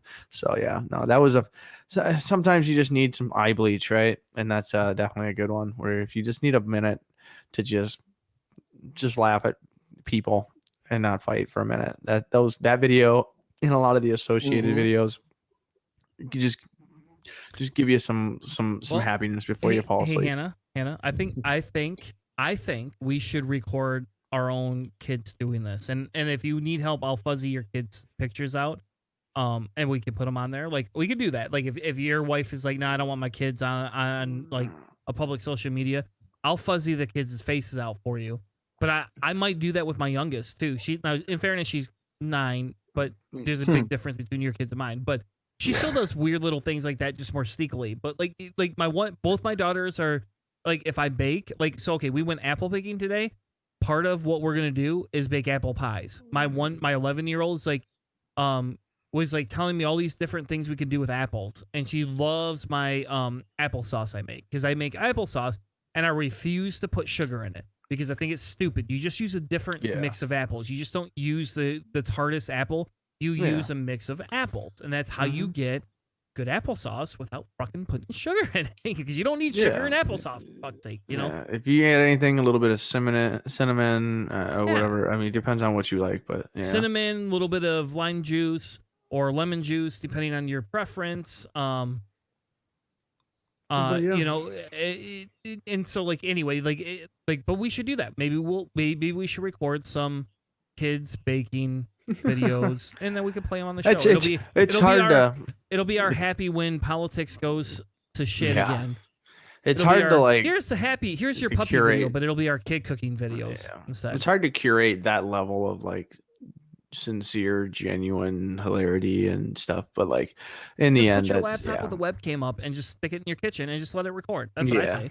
Fuck it. Fuck the world. What's the worst that's gonna happen? Well, they'll start fighting like they always do. So Keith, what do you got? Mine is it's a speech by Christopher Hitchens. It's if you want to be awe-inspired.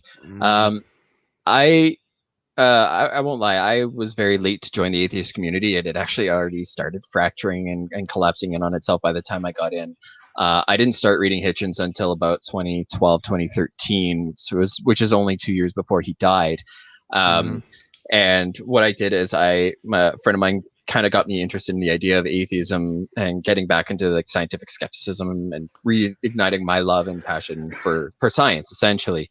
And he, of course, recommended Christopher Hitchens, listening to like a lot of his debates. So I worked nights at the time, and what I did was I ripped the audio from a lot of different YouTube debates, many of them Christopher Hitchens, some were, Richard Dawkins before he went, what he is now, and all of that. But I loved listening to Hitchens speak. I have no idea what it was. There was just something about the way he spoke. I found it very easy to listen to. And you found it soothing, as in you could go to bed and listen to Christopher Hitchens, and I won't lie, I could easily do that. Like, so for his books, God Is Not Dead, and Hitch 22, his autobiography. Great. Sorry, God Is Not Great, How Religion Poisons Everything. I had the audiobooks of those. Did you say God's Not Dead? Is that what you said? I might have, because I'm thinking about getting high and rewatching God's Not Dead. Yeah, God Is Not Great audiobook. He read, and it was just it made it even better to listen to, I guess. And I love listening to the man speak. And this is one of those things that you listen to, and it's optimistic. It's, if you want to truly find the beauty in the universe, as somebody who sees the universe for what it is, you can take a look at various scientific things. I haven't listened to this in a long time. I saw it scrolling the other day, and I was like, I really want to re-listen to that. If you want to be awe-inspired, there we go, ladies and gentlemen. And let me just tell you that those of us who do not believe we are divinely created, let alone divinely supervised, are not immune to the idea of awe and beauty and the transcendent. Let me invite you to look for a moment at the pictures taken by the Hubble telescope. Some of you may have done it. If you haven't done it now, like do it soon. The extraordinary the music does help of swirling yet somehow beautiful new galaxies in color and depth and majesty, like nothing I think the human eye has ever seen. Turn away from that if you wish, and gaze at a burning bush in an illiterate desert part of the Middle East, and say that that's where revelation comes from. I don't believe you'll be able to do it. Or read a page of Stephen Hawking on the absolute magnificence and consistency and underlying beauty. As Einstein says, the great miracle of physics is there are no miracles. It all carries on, holding together all the time. There are no interruptions in its order. There are no suspensions of it just to please Joshua or just to please some sect or tribe or group. No. It's much, much, much more impressive than that. Hawking has a colleague who looked at the event horizon of the black hole. If you could travel towards a black hole, not yet possible to do, if you could, in theory, the event horizon is the point at which the black hole is pulling everything into itself. So over into the black hole goes light itself. It's so strong it can pull light back into itself.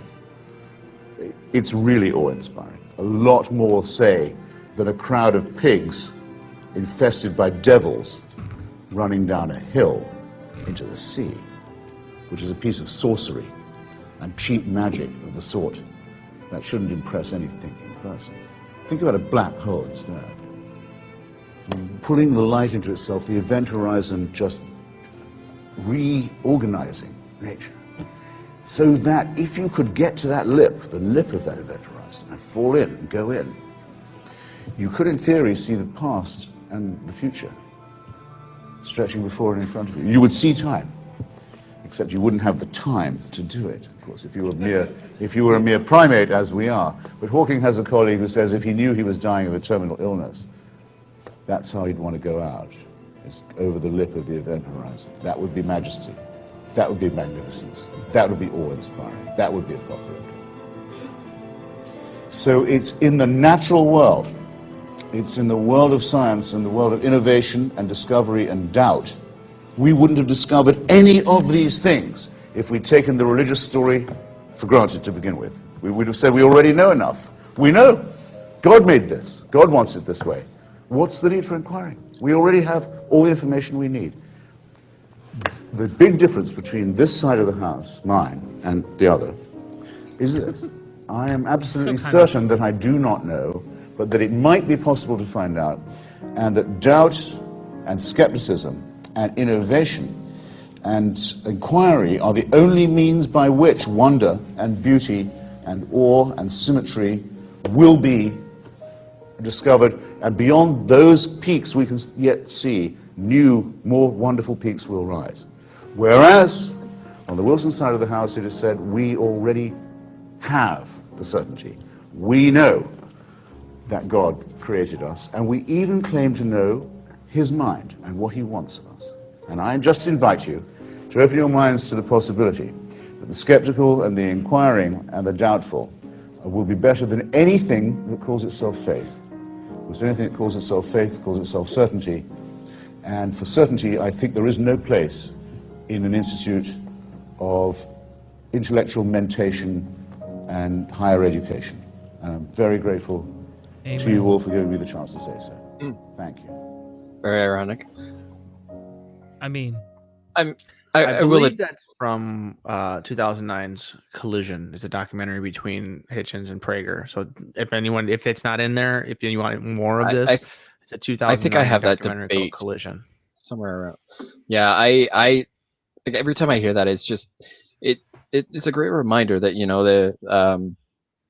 in the world that we live in, in the universe we live in, there are so many beautiful things that we don't need to create fictions that guide our lives, and use those as metrics for or foundations for our philosophies, our guiding principles. We can take a look at the universe in all its immense beauty and truly appreciate just how vast and how insignificant we are in comparison to everything else. And I think it's almost a humbling reminder, that instead of creating fictions that we can Occam's razor away, why not take a look at the complexity of the world around us and see the beauty of the blades of grass, the leaves on the trees as we go walking around in our neighborhood. There's so much here to appreciate. Why try to create more? Exactly. And I had a hashtag in our thing called Black Hole Friday.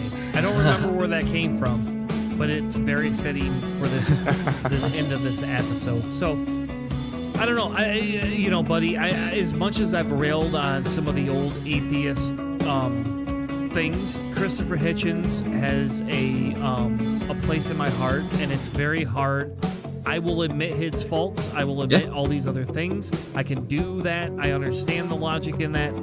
But I just cannot get away from the brilliance of his discourse. And, you know, it brings it all the way back to the beginning when I was talking about Ed Brayton, right? You know, and what does Ed Brayton mean to me, and how did he enhance the secular community and these other things? And it was that giving soul.